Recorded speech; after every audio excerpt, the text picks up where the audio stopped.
Hello ನಮಸ್ತೆ ಎಲ್ಲರಿಗೂ ನಮಸ್ಕಾರ. ನಾನು ನಿಮ್ಮ ಪ್ರೀತಿಯ ಸುರೇಶ್ ಸರ್, ಕುಂದಾನಗರಿ ಬೆಳಗಾವಿಯಿಂದ. ಸ್ನೇಹಿತರೆ, ಕಳೆದ ಅವಧಿಯಲ್ಲಿ ನಾವು ಕರ್ನಾಟಕ ಜಿಯೋಗ್ರಫಿಗೆ ಸಂಬಂಧಪಟ್ಟಂತೆ ಅತ್ಯಂತ ಪ್ರಮುಖವಾಗಿರತಕ್ಕಂಥ ಹಲವಾರು ಪರೀಕ್ಷೆಗಳಲ್ಲಿ ಕೇಳಿರ್ತಕ್ಕಂಥ ಇಂಪಾರ್ಟೆಂಟ್ ಆಗಿರ್ತಕ್ಕಂಥ ರಿಪೀಟೆಡ್ ಕ್ವಶನ್ಸ್ಗಳನ್ನ ಏನಂದ್ರೆ ಚರ್ಚೆಯನ್ನು ಮಾಡಿದ್ವಿ. ಇವತ್ತು ಕರ್ನಾಟಕ ಜಿಯೋಗ್ರಫಿಗೆ ಸಂಬಂಧಪಟ್ಟಂತೆ ಇವತ್ತು ಮುಂದುವರೆದಿರತಕ್ಕಂಥ ಕೆಲವೊಂದಷ್ಟು ಪ್ರಶ್ನೆಗಳೇನಂದ್ರೆ ಚರ್ಚೆಯನ್ನು ಮಾಡ್ಕೊತ ಹೋಗೋಣ. ಅದಕ್ಕಿಂತ ಪೂರ್ವದಲ್ಲಿ ಏನಂದ್ರೆ ನಮ್ಮ ತರಗತಿ ನಮ್ಮ ಮೈ ಟಾರ್ಗೆಟ್ ಯೂಟ್ಯೂಬ್ ಚಾನಲ್ನ ಪ್ರಥಮ ಬಾರಿಗೆ ಯಾರಾದರೂ ನೋಡ್ತಾ ಇದ್ರೆ ಸಬ್ಸ್ಕ್ರೈಬ್ ಮಾಡ್ಕೊಡ್ರಿ, ಪಕ್ಕದಲ್ಲಿರ್ತಕ್ಕಂಥ ಬೆಲ್ ಐಕಾನ್ನ ಪ್ರೆಸ್ ಮಾಡಿ, ಮತ್ತು ನಮ್ಮ ತರಗತಿಗಳು ನಿಮ್ಗೆ ಭಾಳ ಇಷ್ಟ ಆಗಿದ್ದಪ್ಪ ಅಂತಂದ್ರೆ ಲೈಕ್ ಮಾಡೋದನ್ನು ಮರಿಬೇಡ್ರಿ, ಮತ್ತು ನಿಮ್ಮ ಸ್ನೇಹಿತರಿಗೆ ಏನಂದ್ರೆ ಶೇರ್ ಮಾಡಿ ಅಂತ ಹೇಳ್ತಾ ಇವತ್ತಿನ ಒಂದು ಕ್ವಶನ್ಸ್ಗೆ ಮುಂದೆ ಹೋಗೋಣ. ನೋಡ್ರಿ, ಇಲ್ಲಿ ಫಸ್ಟ್ ಕ್ವಶನ್ಸ್ ಏನಂತಂದ್ರೆ, ಈ ಕೆಳಗಿನ ಯಾವ ಸಸ್ಯವರ್ಗವು ನದಿ ಮುಖಜ ಭೂಮಿ ಹಾಗೂ ಸಮುದ್ರದ ದಡದಲ್ಲಿ ಕಂಡು ಬರುತ್ತದೆ ಅಂತೇಳಿ ಕ್ವಶನ್ಸ್ ಕೇಳಿದಾನ. ಸ್ವಲ್ಪ ಭಾಳ ಇಂಪಾರ್ಟೆಂಟ್ ಆಗಿರ್ತಕ್ಕಂಥ ಕ್ವಶನ್ಸ್ ಐತ್ರಿ, ಸ್ವಲ್ಪ ಕರೆಕ್ಟಾಗಿ ಅಬ್ಸರ್ವೇಷನ್ ಮಾಡಿರಲಿ. ಆಪ್ಷನ್ಸ್ ನೋಡ್ರಿ: ನಿತ್ಯ ಹರಿದ್ವರ್ಣ ಅರಣ್ಯ, ಮರುಭೂಮಿ ಅರಣ್ಯ, ಮ್ಯಾಂಗ್ರೋವ್ ಅರಣ್ಯ ಮತ್ತು ಸೋಲಾ ಅರಣ್ಯ ಅಂತ ಅದಾವ. ಅಲ್ಲಿ ನಿತ್ಯ ಹರಿದ್ವರ್ಣ ಕಾಡುಗಳಂತೂ ಕರೀತಾರೆ, ಅರಣ್ಯ ಪ್ರದೇಶ ಅಂತ ಕರೀತಾರ. ಇದಕ್ಕೆ ಇಲ್ಲಿ ಸರಿಯಾದ ಆನ್ಸರ್ ಯಾವಪ್ಪ ಅಂತಂದ್ರೆ ಆಪ್ಷನ್ಸ್ 3. ಯಾವ್ದ್ರಿ? ಆಪ್ಷನ್ಸ್ 3 ಅಂತ ಏನು ಮಾಡ್ತೀವಿ ಅಂದ್ರೆ ನೋಡ್ತೀವಿ, ಮ್ಯಾಂಗ್ರೋವ್ ಅರಣ್ಯಗಳು ಅಂತ ನೋಡ್ತೀವಿ. ಮ್ಯಾಂಗ್ರೋವ್ ಕಾಡುಗಳು ಅಥವಾ ಮ್ಯಾಂಗ್ರೋವ್ ಅರಣ್ಯಗಳು ಇದಕ್ಕೆ ಸರಿಯಾದ ಆನ್ಸರ್. ಸ್ವಲ್ಪ ಇಲ್ಲಿ ಅಬ್ಸರ್ವೇಷನ್ ಮಾಡ್ರಿ. ಯಾವ ಸಸ್ಯವರ್ಗ ನದಿ ಮುಖಜ ಭೂಮಿ ಅಂತ ಕೇಳಿದಾನ ಅಂದ್ರೆ, ನದಿ ಮುಖಜ ಭೂಮಿ ಅಂತ ನದಿ ಅಂದ್ರೆ ನಿಮ್ಗೆ ಗೊತ್ತಿದೆ. ನದಿ ಅಂತಂದ್ರೆ ಏನ್ರಿ? ಒಂದು ಎತ್ತರವಾಗಿರ್ತಕ್ಕಂಥ ಪ್ರದೇಶದಲ್ಲಿ ಉಗಮಿಸಿ ಇಳಿಜಾರನ್ನು ಅನುಸರಿಸಿಕೊಂಡು ಸಮುದ್ರ ಸಾಗರ ಸೇರುವ ಸಿಹಿ ನೀರಿನ ಜಲಧಾರಿಗೆ ನಾವು ಏನು ಕರಿತೀವಪ್ಪ ಅಂದ್ರೆ ನದಿ ಅಂತ ಕರಿತೀವಿ. ನದಿ ಏನಪ್ಪ ಅಂದ್ರೆ ಸಮುದ್ರ ಸಾಗರ ಸೇರುವ ಪ್ರದೇಶದಲ್ಲಿ ಉಂಟು ಮಾಡಿರ್ತಕ್ಕಂಥ ಮೈದಾನ ಪ್ರದೇಶವನ್ನು ನಾವು ಏನು ಕರಿತೀವಿ ಅಂದ್ರೆ ನದಿ ಮುಖಜ ಭೂಮಿ ಅಂತ ಕರಿತೀವಿ. ಆ ನದಿ ಮುಖಜ ಭೂಮಿಯಲ್ಲಿ ಕಂಡು ಬರ್ತಕ್ಕಂಥ ಒಂದು ಸ್ವಾಭಾವಿಕ ಸಸ್ಯವರ್ಗ ಯಾವುದು ಅಂತೇಳಿ ಕ್ವಶನ್ಸ್ ಕೇಳಿದಾನ. ಅದಕ್ಕೆ ಸರಿಯಾದ ಆನ್ಸರ್ ಯಾವಪ್ಪ ಅಂತಂದ್ರೆ ಈ ಒಂದು ಸಮುದ್ರ ಅಥವಾ ಸಾಗರದ ಒಂದು ತೀರ ಪ್ರದೇಶ ಅಥವಾ ನದಿ ಮುಖಜ ಭೂಮಿಗಳಲ್ಲಿ ಕಂಡು ಬರ್ತಕ್ಕಂಥದ್ದು ಯಾವಪ್ಪ ಅಂದ್ರೆ ನಾವು ಮ್ಯಾಂಗ್ರೋವ್ ಅರಣ್ಯಗಳು ಅಥವಾ ಮ್ಯಾಂಗ್ರೋವ್ ಕಾಡುಗಳು ಅಂತ ಕರಿತೀವಿ. ಹೌದ್ರಿ? ಹಾಗಾದ್ರೆ ಇಲ್ಲಿ ಸ್ವಲ್ಪ ಇಲ್ಲಿ ಕರೆಕ್ಟ್ ಆಗಿ ಅಬ್ಸರ್ವೇಷನ್ ಮಾಡ್ರಿ. ಒಂದು ಪಾಯಿಂಟ್ ನಿಮಗೆ ಇಲ್ಲಿ ಕ್ಲಿಯರ್ ಆಗಿ ಗೊತ್ತಿರಬೇಕು, ಏನಂದ್ರೆ ಮ್ಯಾಂಗ್ರೋವ್ ಕಾಡುಗಳು ಅಂತೇಳಿ ಬರ್ತಾವ. ಈ ಮ್ಯಾಂಗ್ರೋವ್ ಕಾಡುಗಳು ಏನಪ್ಪ ಅಂದ್ರೆ ಅತ್ಯಂತ ವಿರಳವಾಗಿರ್ತಕ್ಕಂಥ ಒಂದು ಸ್ವಾಭಾವಿಕ ಸಸ್ಯವರ್ಗ. ನಾವು ಕರ್ನಾಟಕ ಜಿಯೋಗ್ರಫಿ ಇರ್ಬೋದು ಅಥವಾ ಭಾರತದ ಭೂಗೋಳಶಾಸ್ತ್ರ ಇರ್ಬೋದು, ಕರ್ನಾಟಕ ಭೂಗೋಳಶಾಸ್ತ್ರ ಮತ್ತು ಭಾರತದ ಭೂಗೋಳಶಾಸ್ತ್ರದಲ್ಲಿ ಈ ಸ್ವಾಭಾವಿಕ ಸಸ್ಯವರ್ಗಗಳಂತ ನೋಡ್ತೀವಿ. ಆ ಸ್ವಾಭಾವಿಕ ಸಸ್ಯವರ್ಗಗಳಲ್ಲಿ ಮ್ಯಾಂಗ್ರೋವ್ ಅರಣ್ಯಗಳು ಸಹ ಏನಪ್ಪ ಅಂದ್ರೆ ಒಂದು ಪ್ರಕಾರವಾಗಿರ್ತಕ್ಕಂಥ ಸ್ವಾಭಾವಿಕ ಸಸ್ಯವರ್ಗ ಅಂತ ನೋಡ್ತೀವಿ. ಇಲ್ಲಿ ಸ್ವಾಭಾವಿಕ ಸಸ್ಯವರ್ಗ ಅಂತ ಬಂದಾಗ ಏನ್ರಿ? ಸ್ವಾಭಾವಿಕ ಸಸ್ಯವರ್ಗಗಳಂತ ಬಂದಾಗ ಏನಪ್ಪ ಅಂದ್ರೆ ಮಾನವನ ಹಸ್ತಕ್ಷೇಪವಿಲ್ಲದೆ. ಹೌದ್ರಿ? ಸ್ವಲ್ಪ ಇಲ್ಲಿ ಕರೆಕ್ಟಾಗಿ ಅಬ್ಸರ್ವೇಷನ್ ಮಾಡ್ರಿ. ಸ್ವಾಭಾವಿಕ ಸಸ್ಯವರ್ಗ ಅಂತ ನೋಡ್ತೀವಿ. ಹೌದ್ರಿ? ಸ್ವಾಭಾವಿಕ ಸಸ್ಯವರ್ಗ ಇದನ್ನ ನ್ಯಾಚುರಲ್ ವೆಜಿಟೇಷನ್ ಅಂತೂ ಸಹ ಏನಂತ ಕರೀತಾರ. ಇಂಗ್ಲಿಷ್ ಒಳಗ ನ್ಯಾಚುರಲ್ ವೆಜಿಟೇಷನ್ ಅಂತ ಕರೀತಾರ. ಕನ್ನಡದಲ್ಲಿ ನಾವು ಸ್ವಾಭಾವಿಕ ಸಸ್ಯವರ್ಗ ಅಂತೇಳಿ ನಾವು ಇಲ್ಲಿ ನೋಡ್ತೀವಿ. ಇಲ್ಲಿ ಸ್ವಾಭಾವಿಕ ಸಸ್ಯವರ್ಗ ನಮ್ಮ ಕರ್ನಾಟಕದಲ್ಲಿ ಸ್ವಾಭಾವಿಕ ಸಸ್ಯವರ್ಗಗಳನ್ನ ಪ್ರಮುಖವಾಗಿ 4 ವಿಧಗಳಾಗಿ ಏನಪ್ಪ ಅಂದ್ರೆ ವಿಂಗಡಣೆ ಮಾಡ್ತಾರ. ಒಂದು ನಿತ್ಯ ಹರಿದ್ವರ್ಣದ ಕಾಡುಗಳು ಅಂತ ನೋಡ್ತೀವಿ, ಇನ್ನೊಂದು ಮಿಶ್ರ ಕಾಡುಗಳು, ಎಲೆ ಉದುರಿಸುವ ಕಾಡುಗಳು, ನೆಕ್ಸ್ಟ್ ಇನ್ನೊಂದು 4ನೇದು ಯಾವಪ್ಪ ಅಂದ್ರೆ ಹುಲ್ಲುಗಾವಲು ಮತ್ತು ಕುರುಚಲು ಸಸ್ಯವರ್ಗ ಅಂತ ನೋಡ್ತೀವಿ. ಅಲ್ಲಿ ಏನಪ್ಪ ಅಂದ್ರೆ ನಮ್ಮ ಕರ್ನಾಟಕದಲ್ಲಿ ವಿಶೇಷವಾಗಿ ಏನಪ್ಪ ಅಂದ್ರೆ ಈ ಸ್ವಾಭಾವಿಕ ಸಸ್ಯವರ್ಗ ಮ್ಯಾಂಗ್ರೋವ್ ಅರಣ್ಯಗಳು ಕಂಡು ಬರೋದು ಅಂತಂದ್ರೆ ಬಹಳ ವಿರಳ ಅಂತ ನೋಡ್ತೀವಿ. ಬಟ್ ಆದ್ರೂ ಏನಪ್ಪ ಅಂದ್ರೆ ನಾವು ಭಾರತದ ಒಂದು ಭೂಗೋಳಶಾಸ್ತ್ರಕ್ಕೆ ಸಂಬಂಧಪಟ್ಟಂತೆ ಅಧ್ಯಯನ ಮಾಡುವ ಸಂದರ್ಭದಲ್ಲಿ ಅಲ್ಲಿ ಸ್ವಾಭಾವಿಕ ಸಸ್ಯವರ್ಗ ಅಂತ ಬಂದಾಗ ಮ್ಯಾಂಗ್ರೋವ್ ಕಾಡುಗಳು ಅಂತ ಹೇಳಿ ಮಾಡ್ತೀವಿ ಅಂದ್ರೆ ನಾವು ಇಲ್ಲಿ ನೋಡ್ತೀವಿ. ಇಲ್ಲಿ ಮ್ಯಾಂಗ್ರೋವ್ ಕಾಡುಗಳು ಅಂತ ಏನು ಬರ್ತದಲ್ರಿ, ಆ ಮ್ಯಾಂಗ್ರೋವ್ ಕಾಡುದೊಳಗ ನಮ್ಮ ಭಾರತದಲ್ಲಿ ಏನಪ್ಪ ಅಂದ್ರೆ ಅತಿ ಹೆಚ್ಚಾಗಿ ಮ್ಯಾಂಗ್ರೋವ್ ಕಾಡುಗಳನ್ನ ಅಥವಾ ಮ್ಯಾಂಗ್ರೋವ್ ಕಾಡುಗಳನ್ನ ಹೊಂದಿರತಕ್ಕಂಥ ಒಂದು ಪ್ರದೇಶ ಯಾವಪ್ಪ ಅಂದ್ರೆ ಪಶ್ಚಿಮ ಬಂಗಾಳದ ಸುಂದರ್ಬನ್ಸ್ ಭಾಗ ಅಂತ ಬರ್ತದ. ಆ ಪಶ್ಚಿಮ ಬಂಗಾಳದ ಸುಂದರ್ಬನ್ಸ್ ಭಾಗವು ಪ್ರಪಂಚದಲ್ಲಿ ಅತಿ ಹೆಚ್ಚು ಏನಪ್ಪಾ ಅಂತಂದ್ರೆ ಮ್ಯಾಂಗ್ರೋವ್ ಅರಣ್ಯಗಳನ್ನ ಹೊಂದಿರತಕ್ಕಂಥ ಒಂದು ಪ್ರದೇಶ ಅಂತ ನೋಡ್ತೀವಿ. ನೋಡ್ರಿ, ಇಲ್ಲಿ ಕ್ವಶನ್ಸ್ ಅರ್ಥ ಮಾಡ್ಕೊಳ್ಬೇಕು. ಪ್ರಪಂಚದಲ್ಲಿ ಅತಿ ಹೆಚ್ಚು ಮ್ಯಾಂಗ್ರೋವ್ ಅರಣ್ಯಗಳು ಹೊಂದಿರತಕ್ಕಂಥದ್ದು ಇಂಡೋನೇಷ್ಯಾ ರಾಷ್ಟ್ರ. ಬಟ್ ಪ್ರದೇಶ ಅಂತ ಏನಾದರೂ ಕ್ವಶನ್ಸ್ ಕೇಳಿದಪ್ಪ ಅಂತಂದ್ರೆ ಪಶ್ಚಿಮ ಬಂಗಾಳದ ಸುಂದರ್ಬನ್ಸ್ ಭಾಗ ಏನಪ್ಪ ಅಂದ್ರೆ ಅತಿ ಹೆಚ್ಚು ಮ್ಯಾಂಗ್ರೋವ್ ಅರಣ್ಯಗಳು ಹೊಂದಿರತಕ್ಕಂಥದ್ದು. ಹಾಗಾದ್ರೆ ಮ್ಯಾಂಗ್ರೋವ್ ಅರಣ್ಯ ಅಂತಂದ್ರೆ ಏನು ಅದು ನಮ್ಮ ಮೊದಲು ನಾವು ಏನಪ್ಪ ಅಂದ್ರೆ ತಿಳ್ಕೊಳ್ಬೇಕು. ಏನ್ರಿ? ನಾವಿಲ್ಲಿ ಮ್ಯಾಂಗ್ರೋವ್ಸ್ ಅಂತ ನೋಡ್ತೀವಿ ಅಥವಾ ಮ್ಯಾಂಗ್ರೋವ್ ಕಾಡುಗಳು ಅಂತೂ ಸಹ ಏನ್ ಮಾಡ್ತೀವಿ ಅಂದ್ರೆ ಕರಿತೀವಿ. ಮ್ಯಾಂಗ್ರೋವ್ ಕಾಡುಗಳು ಅಥವಾ ಮ್ಯಾಂಗ್ರೋವ್ ಅರಣ್ಯ ಅಂತ ಕರಿತೀವಿ. ಮ್ಯಾಂಗ್ರೋವ್ ಕಾಡುಗಳು ಅಂತ ನೋಡ್ತೀವಿ. ಮ್ಯಾಂಗ್ರೋವ್ ಅರಣ್ಯಗಳು ಅಂತಂದ್ರೆ ಏನು? ಸಮುದ್ರ ಅಥವಾ ಸಾಗರದ ತೀರ ಭಾಗದಲ್ಲಿ, ಸಮುದ್ರ ಅಥವಾ ಸಾಗರದ ತಗ್ಗಾದ ಭಾಗಗಳಲ್ಲಿ ಉಪ್ಪು ನೀರಿನಿಂದ ಕೂಡಿರ್ತಕ್ಕಂಥ ಭೂಮಿಯಲ್ಲಿ ಬೆಳೀತಕ್ಕಂಥ ಜಲೀಯ ಸಸ್ಯಗಳನ್ನ, ಯಾವ ಸಸ್ಯಗಳ್ರಿ? ಜಲೀಯ ಅಂತಕ್ಕಂಥ ಸಸ್ಯಗಳು ಕಂಡು ಬರ್ತಾವ. ಆ ಒಂದು ಜಲೀಯ ಸಸ್ಯಗಳ ಒಂದು ಸಮೂಹಕ್ಕೆ ನಾವು ಏನು ಕರಿತೀವಿ ಅಂದ್ರೆ ಇಲ್ಲಿ ಮ್ಯಾಂಗ್ರೋವ್ ಅರಣ್ಯಗಳು ಅಂತ ಏನು ಮಾಡ್ತೀವಿ ಅಂದ್ರೆ ಕರಿತೀವಿ. ನೋಡ್ರಿ ಅತಿ ಹೆಚ್ಚಾಗಿ ಏನಪ್ಪ ಅಂದ್ರೆ ಈ ಮ್ಯಾಂಗ್ರೋವ್ ಕಾಡುಗಳು ಅತಿ ಹೆಚ್ಚಾಗಿ ಏನಪ್ಪ ಅಂದ್ರೆ ಕರಾವಳಿ ಭಾಗ ವಿಶೇಷವಾಗಿ ಅಂತ ನೋಡ್ತೀವಿ ನಾವು, ಕರಾವಳಿ ಭಾಗ ಅಂತ ನೋಡ್ತೀವಿ. ಕರಾವಳಿಯ ಭಾಗದಲ್ಲಿ ಏನಪ್ಪ ಅಂದ್ರೆ ಅತಿ ಹೆಚ್ಚಾಗಿ ಮ್ಯಾಂಗ್ರೋವ್ ಕಾಡುಗಳು ಕಂಡು ಬರುವುದನ್ನು ನೋಡ್ತೀವಿ. ಹಾಗಾದ್ರೆ ಮ್ಯಾಂಗ್ರೋವ್ ಕಾಡುಗಳು ಅಂತಂದ್ರೆ ಏನು?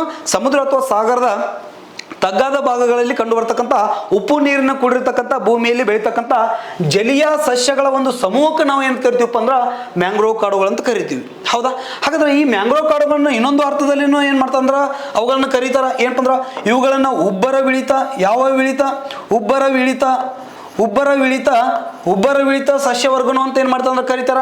ಅಷ್ಟೇ ಅಲ್ಲದೆ ಅಂತ ಲಿಟೋರಲ್ಸ್ ಏನಂತ ಕರೀತಾರಿ?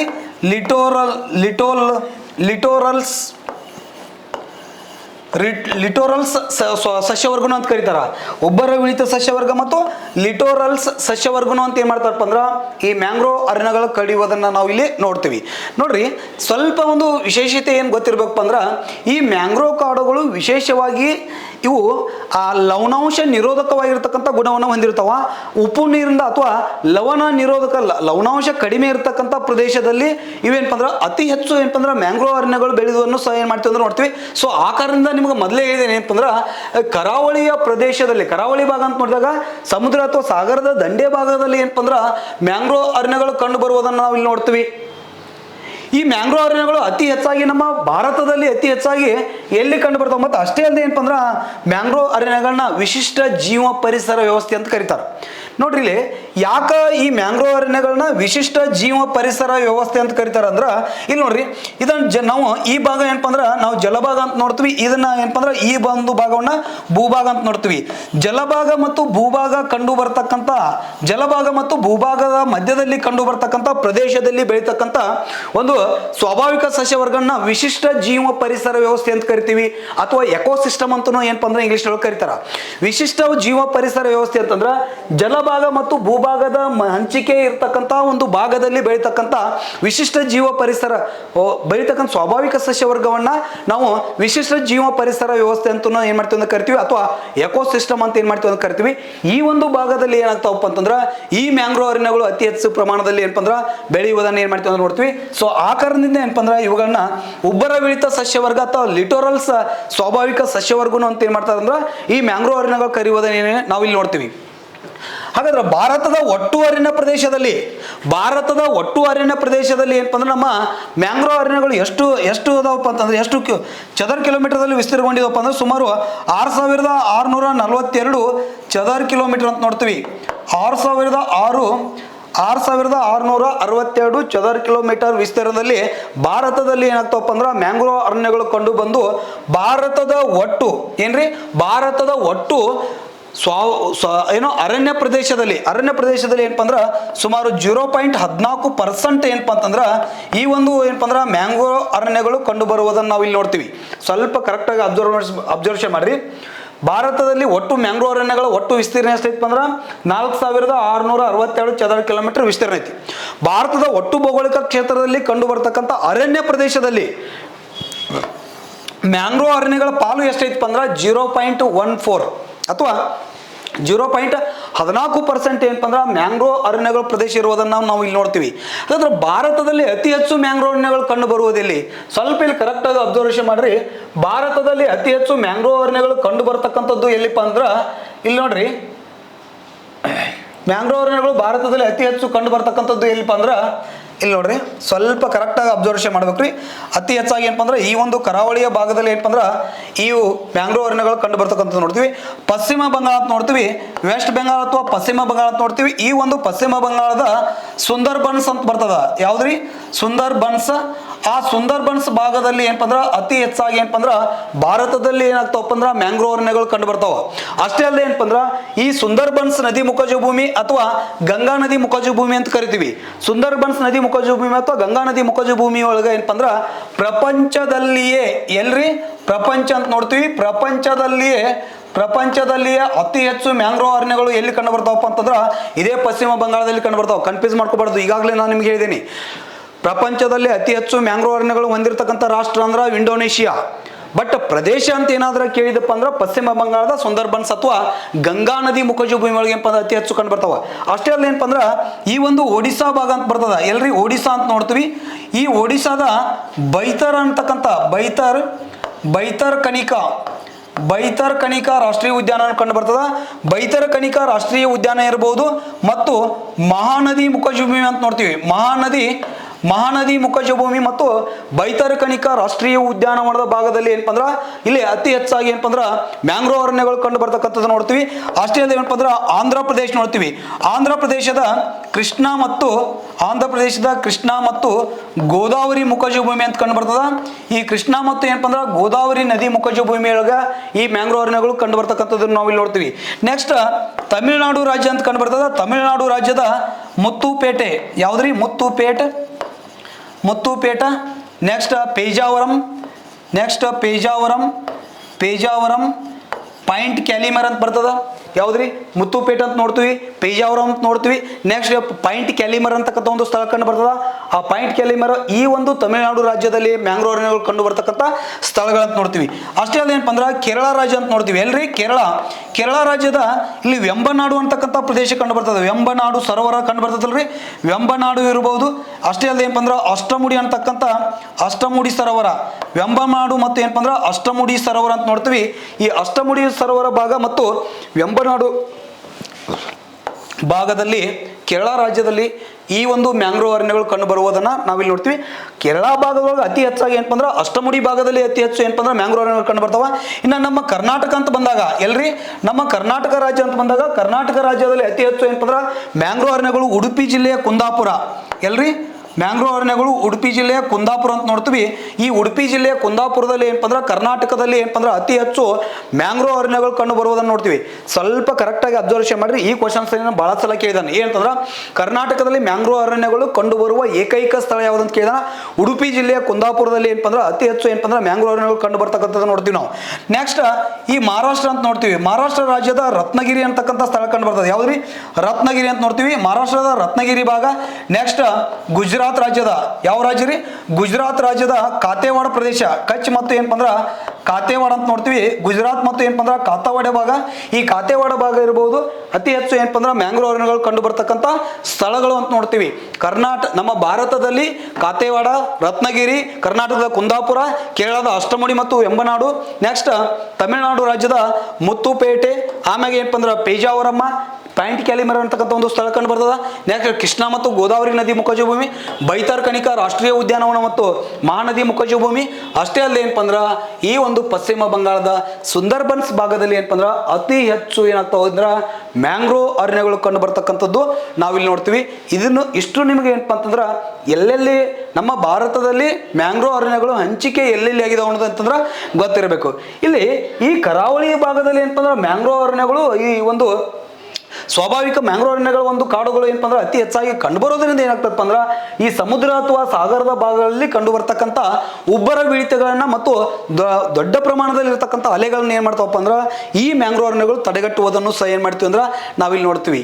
ಅಷ್ಟೇ ಅಲ್ಲ ಏನಪ್ಪ ಅಂದ್ರೆ ಇಲ್ಲಿ ನಿಮಗೆ ಒಂದು ಆನ್ಸರ್ ಏನು, ಇಲ್ಲಿ ಒಂದು ಪಾಯಿಂಟ್ ನಿಮಗೆ ಕ್ಲಿಯರ್ ಇರಬೇಕು. ಏನು ಯಾವ ಪಾಯಿಂಟ್ ಅಂತಂದ್ರೆ ಮ್ಯಾಂಗ್ರೋವ್ ಅಥವಾ ಈ ಒಂದು ಮ್ಯಾಂಗ್ರೋವ್ ಅರಣ್ಯಗಳಲ್ಲಿ ಅಥವಾ ಮ್ಯಾಂಗ್ರೋವ್ ಅಂತಕ್ಕಂಥ ಕಾಡುಗಳಲ್ಲಿ ಬೆಳೀತಕ್ಕಂಥ ಪ್ರಮುಖವಾಗಿರ್ತಕ್ಕಂಥ ಮರಗಳಂತ ಬರ್ತಾವ್ರಿ. ಅಲ್ಲಿ ಬರ್ತಕ್ಕಂಥ ಪ್ರಮುಖವಾಗಿರ್ತಕ್ಕಂಥ ಮರಗಳಂತ ಬಂದಾಗ ಸುಂದರಿ ಮರ ಅಂತ ಬರ್ತದ. ಯಾವ್ದ್ರಿ? ಸುಂದರಿ ಅಂತ ನೋಡ್ತೀವಿ, ಸುಂದರಿ ಮರ ಅಂತ ನೋಡ್ತೀವಿ.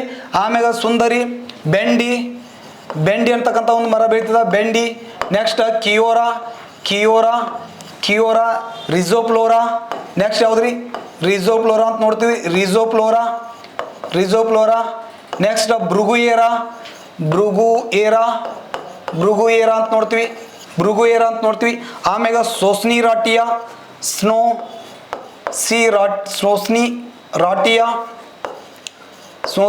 ಅಂತ ನೋಡ್ತೀವಿ. ನೋಡ್ರಿ ಇಲ್ಲಿ ಸುಂದರಿ, ಬೆಂಡಿ, ಕಿಯೋರಾ, ರಿಜೋಪ್ಲೋರಾ, ಬ್ರುಗುಯೇರಾ, ಸೋಸ್ನಿ ರಾಟಿಯಾ, ಆಮ್ಯಾಗ ಅವಿಸೇನಿಯಾ. ನೆಕ್ಸ್ಟ್ ಅವಿಸೇನಿಯಾ ಅಂತ ಬರ್ತದ. ಕೆಲವೊಂದಷ್ಟು ಈ ಒಂದು ಪ್ರಮುಖವಾಗಿರ್ತಕ್ಕಂಥ ಮರಗಳು ಏನಾಗ್ತಾವಪ್ಪ ಅಂದ್ರೆ ಮ್ಯಾಂಗ್ರೋವ್ ಅರಣ್ಯಗಳಲ್ಲಿ ಬೆಳೀತಕ್ಕಂಥ ಪ್ರಮುಖವಾಗಿರ್ತಕ್ಕಂಥ ಮರಗಳಂತ ನೋಡ್ತೀವಿ.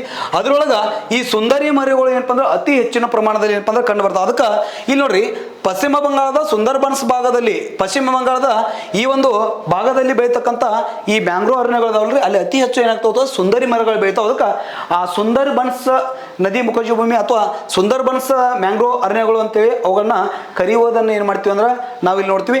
ಈ ಒಂದು ಮ್ಯಾಂಗ್ರೋವ್ ಅರಣ್ಯಕ್ಕೆ ಸಂಬಂಧಪಟ್ಟಿರ್ತಕ್ಕಂಥ ಕೆಲವೊಂದಷ್ಟು ಮಾಹಿತಿ ಏನಪ್ಪ ಅಂದ್ರೆ ನಿಮಗೆ ಇಲ್ಲಿ ಗೊತ್ತಿರಬೇಕು. ಅಷ್ಟೇ ಅಲ್ಲದೆ ಏನಪ್ಪ ಅಂದ್ರೆ ಈ ಮ್ಯಾಂಗ್ರೋವ್ ಸ್ವಾಭಾವಿಕ ಸಸ್ಯವರ್ಗದಲ್ಲಿ ಅಥವಾ ಮ್ಯಾಂಗ್ರೋವ್ ಕಾಡುಗಳಲ್ಲಿ ಈ ಬೆಳೀತಕ್ಕಂಥ ಮರಗಳನ್ನ ಏನಪ್ಪ ಅಂದ್ರೆ ಅತಿ ಹೆಚ್ಚಾಗಿ ಯಾವುದಕ್ಕೆ ಬಳಕೆ ಮಾಡ್ಕೊಳ್ತಾರಪ್ಪ ಅಂದ್ರೆ ಹಡಗುಗಳ ತಯಾರಿಕೆ ಒಳಗೆ, ಹಡಗುಗಳನ್ನು ತಯಾರು ಮಾಡಲಿಕ್ಕೆ ಏನಪ್ಪ ಅಂದ್ರೆ ಈ ಮ್ಯಾಂಗ್ರೋವ್ ಅರಣ್ಯಗಳು ಬಳಕೆ ಮಾಡ್ಕೊಳ್ತಾರ. ಅಷ್ಟೇ ಅಲ್ಲ ಏನಪ್ಪ ಅಂದ್ರೆ ಚರ್ಮವನ್ನು ಹದ ಮಾಡಲಿಕ್ಕೆ ಏನಪ್ಪ ಅಂದ್ರೆ ಮ್ಯಾಂಗ್ರೋವ್ ಅರಣ್ಯಗಳನ್ನ ಬಳಕೆ ಮಾಡ್ಕೊಳ್ತಾರ. ಬೆಂಕಿ ಕಡ್ಡಿ ಪೊಟ್ಟಣ ಇರ್ಬೋದು, ಬೆಂಕಿ ಕಡ್ಡಿ ಅವಿದಾವಲ್ರಿ, ಆ ಬೆಂಕಿ ಕಡ್ಡಿಗಳನ್ನು ತಯಾರು ಮಾಡಲಿಕ್ಕೆ ಏನಪ್ಪ ಅಂದ್ರೆ ಮ್ಯಾಂಗ್ರೋವ್ ಅರಣ್ಯಗಳಲ್ಲಿ ಬೆಳೀತಕ್ಕಂಥ ಮರಗಳನ್ನ ಏನಪ್ಪ ಅಂದ್ರೆ ಬಳಕೆಯನ್ನು ಮಾಡ್ಕೊಳ್ತಾರ. ಈ ಮ್ಯಾಂಗ್ರೋವ್ ಅರಣ್ಯಗಳನ್ನ ಅತಿ ಹೆಚ್ಚಾಗಿ ಇತ್ತೀಚಿನ ದಿನಗಳಲ್ಲಿ ಈ ಕರಾವಳಿಯ ಭಾಗಗಳಲ್ಲಿ ಏನ್ರಿ, ಈ ಕರಾವಳಿ ಭಾಗಗಳಲ್ಲಿ ಏನಪ್ಪ ಅಂದ್ರೆ ಈ ಸಮುದ್ರ ಮತ್ತು ಸಾಗರದ ಭಾಗಗಳಲ್ಲಿ ಉಬ್ಬರ ಇಳಿತಗಳನ್ನ ತಡೆಗಟ್ಟುವ ಉದ್ದೇಶದಿಂದಾಗಿ ಏನು ಮಾಡ್ತಿದ್ದಾರಪ್ಪ ಅಂದ್ರೆ ಅತಿ ಹೆಚ್ಚಾಗಿ ಏನಪ್ಪ ಅಂದ್ರೆ ಈ ಕರಾವಳಿ ಭಾಗದಲ್ಲಿ ಅಂದ್ರೆ ಅವುಗಳನ್ನ ಬೆಳೀತಕ್ಕಂಥದ್ದು ಸಹ ಏನು ಮಾಡ್ತೀವಿ ಅಂದ್ರೆ ನಾವಿಲ್ಲಿ ನೋಡ್ತೀವಿ. ಬಟ್ ಈ ಸ್ವಾಭಾವಿಕ ಸಸ್ಯವರ್ಗ ಅಥವಾ ಮ್ಯಾಂಗ್ರೋವ್ ಸಸ್ಯವರ್ಗ ಅಂತ ಬಂದಾಗ ಏನಪ್ಪ ಅಂದ್ರೆ ನಮ್ಮ ಭಾರತದಲ್ಲಿ ಏನಪ್ಪ ಅಂದ್ರೆ ಕಡಿಮೆ ಪ್ರಮಾಣದಲ್ಲಿ ಮ್ಯಾಂಗ್ರೋವ್ ಸಸ್ಯವರ್ಗ ಮತ್ತು ಸೋಲಾ ಅರಣ್ಯಗಳಂತ ಬರ್ತಾವ. ಅವು ಏನಪ್ಪ ಅಂದ್ರೆ ತೀರಾ ಕಡಿಮೆ ಇರತಕ್ಕಂಥದ್ದನ್ನು ಏನು ಮಾಡ್ತೀವಿ ಅಂದ್ರೆ ನಾವು ಇಲ್ಲಿ ನೋಡ್ತೀವಿ. ಕೇವಲ 4662 ಚದರ್ ಕಿಲೋಮೀಟರ್, 4662 ಚದರ್ ಕಿಲೋಮೀಟರ್ ಮಾತ್ರ ಏನಪ್ಪ ಅಂದ್ರೆ ಮ್ಯಾಂಗ್ರೋವ್ ಅರಣ್ಯಗಳು ನಮ್ಮ ಭಾರತದಲ್ಲಿ ಕಂಡು ಬರ್ತಾವ್ರಿ. ಓಕೆ, ಇಷ್ಟು ನಿಮಗೆ ಇದು ಗೊತ್ತಿರಲಿ. ಬಟ್ ಇದನ್ನೊಂದು ಭಾಳ ಇಂಪಾರ್ಟೆಂಟ್ ರೀ, ಇದೊಂದು ಗೊತ್ತಿರಲಿ. ನಮ್ಮ ಕರ್ನಾಟಕ ಜಿಯೋಗ್ರಫಿ ಸಂಬಂಧಪಟ್ಟ ಕರ್ನಾಟಕದಲ್ಲಿ ಮ್ಯಾಂಗ್ರೋವ್ ಅರಣ್ಯಗಳು ಕಂಡು ಬರ್ತಕ್ಕಂಥ ಏಕೈಕ ಸ್ಥಳ ಯಾವಪ್ಪ ಅಂದ್ರೆ ಉಡುಪಿ ಜಿಲ್ಲೆಯ ಕುಂದಾಪುರ ಅಂತ ನೋಡ್ತೀವಿ. ಆ ಉಡುಪಿ ಜಿಲ್ಲೆಯ ಕುಂದಾಪುರ ಭಾಗದೊಳಗೆ ಏನಪ್ಪ ಅಂದ್ರೆ ಈ ಮ್ಯಾಂಗ್ರೋವ್ ಅರಣ್ಯಗಳು ಕಂಡು ಬರ್ತಾವೆ. ಓಕೆ, ಇಲ್ಲಿ ನೋಡ್ರಿ ಕ್ವಶನ್ಸ್ ನೋಡ್ರಿ, ಇದಕ್ಕೆ ಸರಿಯಾದ ಆನ್ಸರ್ ಯಾವ್ದ್ರಿ? ಆಪ್ಷನ್ಸ್ 3 ಇದಕ್ಕೆ ಸರಿಯಾದ ಆನ್ಸರ್ ನಾವು ಇಲ್ಲಿ ನೋಡ್ತೀವಿ. ನೆಕ್ಸ್ಟ್ ನೋಡ್ರಿ,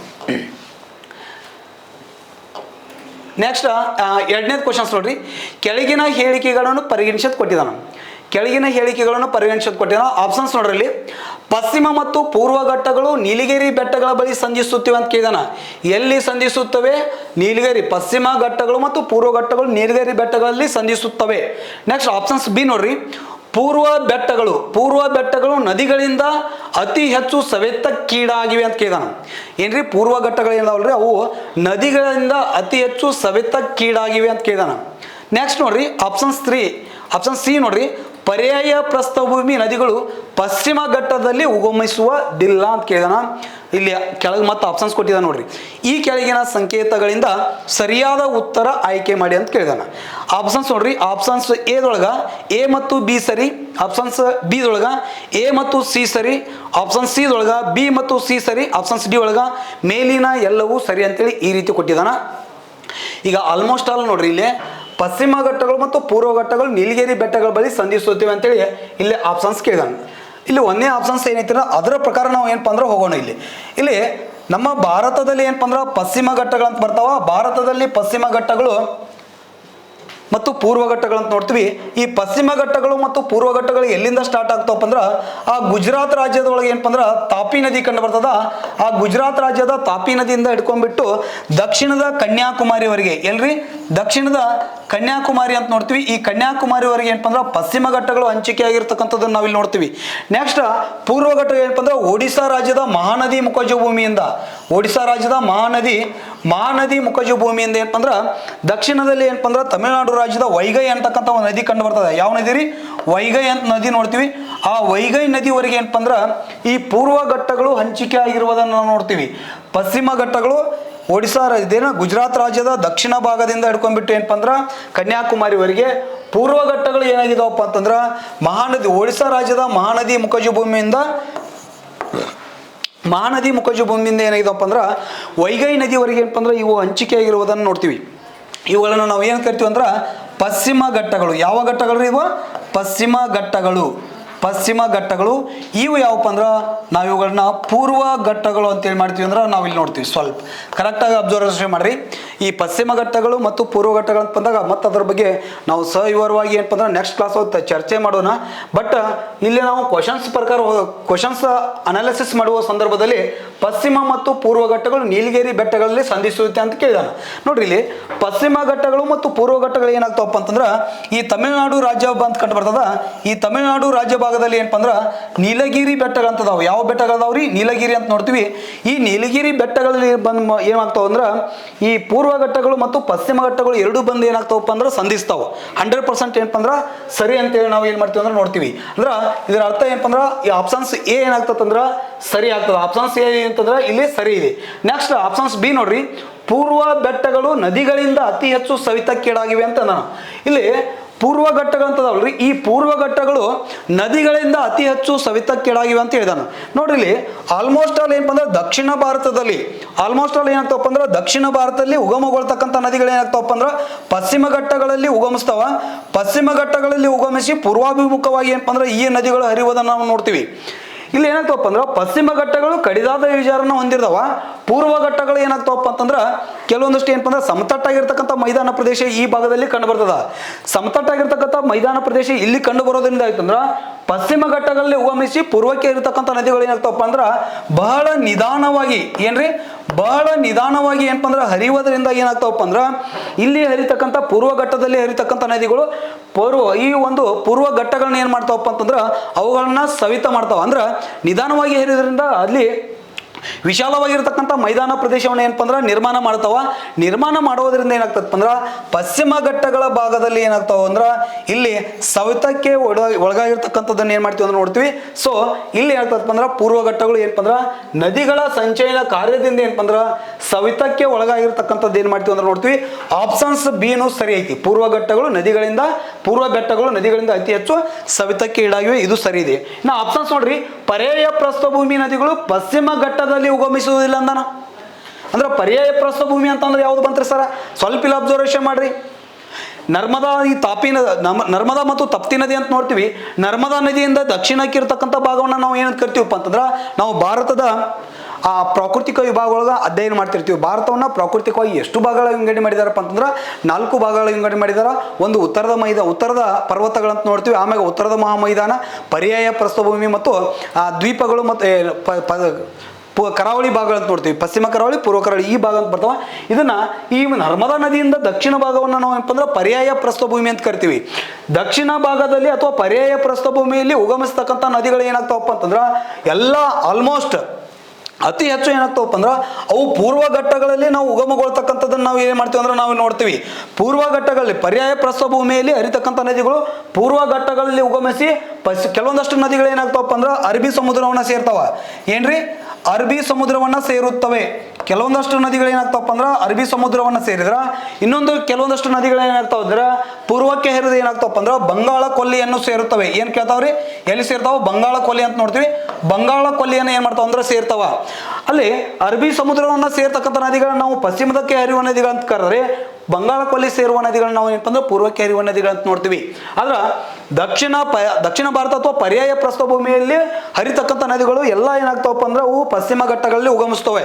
ಪಶ್ಚಿಮ ಘಟ್ಟಗಳಲ್ಲಿ ಉಗಮಿಸಿ ಕೆಲವೊಂದಷ್ಟು ನದಿಗಳು ಏನಾಗ್ತಾವಪ್ಪ ಅಂದ್ರೆ ಇವು ಪಶ್ಚಿಮಕ್ಕೆ ಹರಿದ್ರ ಕೆಲವೊಂದಷ್ಟು ನದಿಗಳು ಏನಾಗ್ತಾವಪ್ಪ ಅಂದ್ರೆ ಪೂರ್ವಕ್ಕೆ ಹರಿತಾವ. ಬಟ್ ಇಲ್ಲಿ ಕ್ವಶನ್ಸ್ ಏನೈತೆ ನಾವು ಕರೆಕ್ಟಾಗಿ ಅಬ್ಸರ್ವೇಷನ್ ಮಾಡೋದು. ಪರ್ಯಾಯ ಪ್ರಸ್ಥಭೂಮಿಯ ನದಿಗಳು ಪಶ್ಚಿಮ ಘಟ್ಟದಲ್ಲಿ ಉಗಮಿಸುವುದಿಲ್ಲ ಅಂದಾನ ಸರ. ಈ ಕ್ವಶನ್ಸ್ ಏನಪ್ಪ ಅಂದ್ರ ರಾಂಗ್ ಐತಿ. ಯಾಕಂತಂದ್ರ ಇಲ್ಲಿ ಸ್ವಲ್ಪ ಅಬ್ಸರ್ವೇಷನ್ ಮಾಡ್ರಿ. ಪಶ್ಚಿಮ ಘಟ್ಟಗಳಲ್ಲಿ ಏನಪ್ಪ ಅಂದ್ರ ಪರ್ಯಾಯ ಪ್ರಸ್ಥಭೂಮಿಯಲ್ಲಿ ಉಗಮಿಸ್ತಕ್ಕಂಥ ನದಿಗಳು ಪಶ್ಚಿಮ ಘಟ್ಟಗಳಲ್ಲಿ ಉಗಮಿಸ್ತಾವ. ಬಟ್ ಅವು ಉಗಮಿಸುವುದಿಲ್ಲ ಅಂತ ಏನ್ ಮಾಡಿದ ಅಂತಂದ್ರ ಇಲ್ಲಿ ಕ್ವಶನ್ಸ್ ಕೇಳಿರ್ತಕ್ಕಂಥದ್ದು ಇದು ರಾಂಗ್ ಐತಿ. ಅಂದ್ರೆ ಇದ್ರೊಳಗ ಈ ಕೆಳಗಿನ ಸಂಕೇತಗಳಿಂದ ಸರಿಯಾದ ಉತ್ತರ ಆಯ್ಕೆ ಮಾಡಿ ಅಂದನ. ಅಂದ್ರ ಆಪ್ಷನ್ಸ್ ಎ ಮತ್ತು ಆಪ್ಷನ್ಸ್ ಬಿ ಈ ಎರಡು ಏನಪ್ಪ ಅಂದ್ರ ಸರಿ ಇದಾವ. ಆಪ್ಷನ್ಸ್ ಎ ಮತ್ತು ಆಪ್ಷನ್ಸ್ ಬಿ ಯಾವ ಸರಿ ಇದಾವಲ್ರಿ ಅದನ್ನ ಆಯ್ಕೆ ಮಾಡ್ಕೊಳ್ಬೇಕು ನಾವು. ಆಪ್ಷನ್ಸ್ ಎ ಮತ್ತು ಆಪ್ಷನ್ಸ್ ಬಿ ಏನಪ್ಪ ಅಂದ್ರ ಇದಕ್ಕೆ ಸರಿಯಾದ ಆನ್ಸರ್ ಏನಪ್ಪ ಅಂದ್ರೆ ಆಪ್ಷನ್ಸ್ ಎ ಇದಕ್ಕೆ ಸರಿಯಾದ ಆನ್ಸರ್ ಅಂತ ನೋಡ್ತೀವಿ.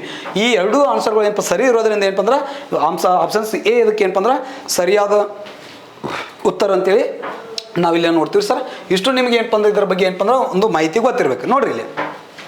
ಹಾಗಾದ್ರೆ ಈ ನೀಲಗಿರಿ ಬೆಟ್ಟ ಅಂತ ಕಂಡು ಬಂದಾಗ ನಮಗೊಂದು ಗೊತ್ತಿರಬೇಕು, ನೀಲಗಿರಿ ಬೆಟ್ಟಗಳಲ್ಲಿ ಅತ್ಯಂತ ದೊಡ್ಡದಾದ ಬೆಟ್ಟ, ಅತ್ಯಂತ ಎತ್ತರವಾದ ಬೆಟ್ಟ ಯಾವಪ್ಪ ಅಂದ್ರೆ ದೊಡ್ಡ ಬೆಟ್ಟ ಅಂತ ನೋಡ್ತೀವಿ. ಯಾವ ಬೆಟ್ಟ ರೀ? ದೊಡ್ಡ ಬೆಟ್ಟ ಅಂತ ನೋಡ್ತೀವಿ. ಸ್ವಲ್ಪ ಇಲ್ಲಿ ಕರೆಕ್ಟಾಗಿ ಅಬ್ಸರ್ವೇಷನ್ ಮಾಡ್ರಿ. ನೀಲಗಿರಿ ಬೆಟ್ಟಗಳಲ್ಲಿ ಅತ್ಯಂತ ಎತ್ತರವಾದ ಬೆಟ್ಟ ಯಾವಪ್ಪ ಅಂದ್ರೆ ನೀಲಗಿರಿ ಬೆಟ್ಟಗಳಲ್ಲಿ ಅತ್ಯಂತ ಎತ್ತರವಾದ ಬೆಟ್ಟ ದೊಡ್ಡ ಬೆಟ್ಟ, ಸುಮಾರು 2637 ಮೀಟರ್ ಎತ್ತರ ಐತ್ರಿ. ಎಷ್ಟು ರೀ? 2637 ಮೀಟರ್ ಐತಿ. ಇನ್ನು ಪಶ್ಚಿಮ ಘಟ್ಟಗಳಲ್ಲಿ ಅತ್ಯಂತ ಎತ್ತರವಾದ ಶಿಖರ, ಪಶ್ಚಿಮ ಘಟ್ಟಗಳಲ್ಲಿ ಅತ್ಯಂತ ಎತ್ತರವಾದ ಶಿಖರ ಯಾವುದಪ್ಪ ಅಂತಂದ್ರೆ ಇಲ್ಲಿ ಅನ್ನೈಮುಡಿ ಅಂತ ಬರ್ತದೆ. ಯಾವುದ್ರಿ? ಅನ್ನೈಮುಡಿ. ಅನ್ನೈಮುಡಿ ಅಂತ ನೋಡ್ತೀವಿ. ಅಣ್ಣಾಮಲೈ ಶಿಖರಗಳಲ್ಲಿ ಕಂಡು ಬರ್ತಕ್ಕಂಥ ಅನ್ನೈಮುಡಿ ಶಿಖರ ಏನೈತಲ್ರಿ, ಸುಮಾರು 2695 ಮೀಟರ್ ಎತ್ತರವಾಗಿದ್ದು ಈ ಪಶ್ಚಿಮ ಘಟ್ಟಗಳಲ್ಲಿ ಅಥವಾ ದಕ್ಷಿಣ ಭಾರತದಲ್ಲಿ ಅತ್ಯಂತ ಎತ್ತರವಾದ ಶಿಖರ ಯಾವಪ್ಪ ಅಂದ್ರೆ ಅನ್ನೈಮುಡಿ. ಇನ್ನು ನೀಲಗಿರಿ ಬೆಟ್ಟಗಳಲ್ಲಿ ಅತ್ಯಂತ ಎತ್ತರವಾದ ಶಿಖರ ಯಾವಪ್ಪ ಅಂದ್ರೆ ದೊಡ್ಡ ಬೆಟ್ಟ ಅಂತ ನೋಡ್ತೀವಿ. ಇನ್ನು ಪೂರ್ವ ಘಟ್ಟಗಳಲ್ಲಿ ಅತ್ಯಂತ ಎತ್ತರವಾದ ಶಿಖರ, ಪೂರ್ವ ಘಟ್ಟಗಳಲ್ಲಿ ಆಂಧ್ರ ಪ್ರದೇಶ ಭಾಗದಲ್ಲಿ ಕಂಡು ಬರ್ತದ ಈ ರಂಪಾ ಬೆಟ್ಟಗಳಂತ ಕಂಡು ಬರ್ತಾವ. ಆ ರಂಪಾ ಬೆಟ್ಟಗಳಲ್ಲಿ ಕಂಡು ಬರ್ತಕ್ಕಂಥ ಆರ್ಮಕೊಂಡ ಅಂತಕ್ಕಂಥ ಶಿಖರ ಕಂಡು ಬರ್ತದೆ. ಯಾವುದ್ರಿ? ಆರ್ಮಕೊಂಡ ಅಂತೇಳಿ. ಈ ಆರ್ಮಕೊಂಡ ಶಿಖರ ಏನಂತ ಆರ್ಮಕೊಂಡ ಅಂತ ನೋಡ್ತೀವಿ. ಈ ಆರ್ಮಕೊಂಡ ಶಿಖರ ಏನೈತಲ್ರಿ, ಆರ್ಮಕೊಂಡ ಶಿಖರ ಅಂತ ನೋಡ್ತೀವಿ.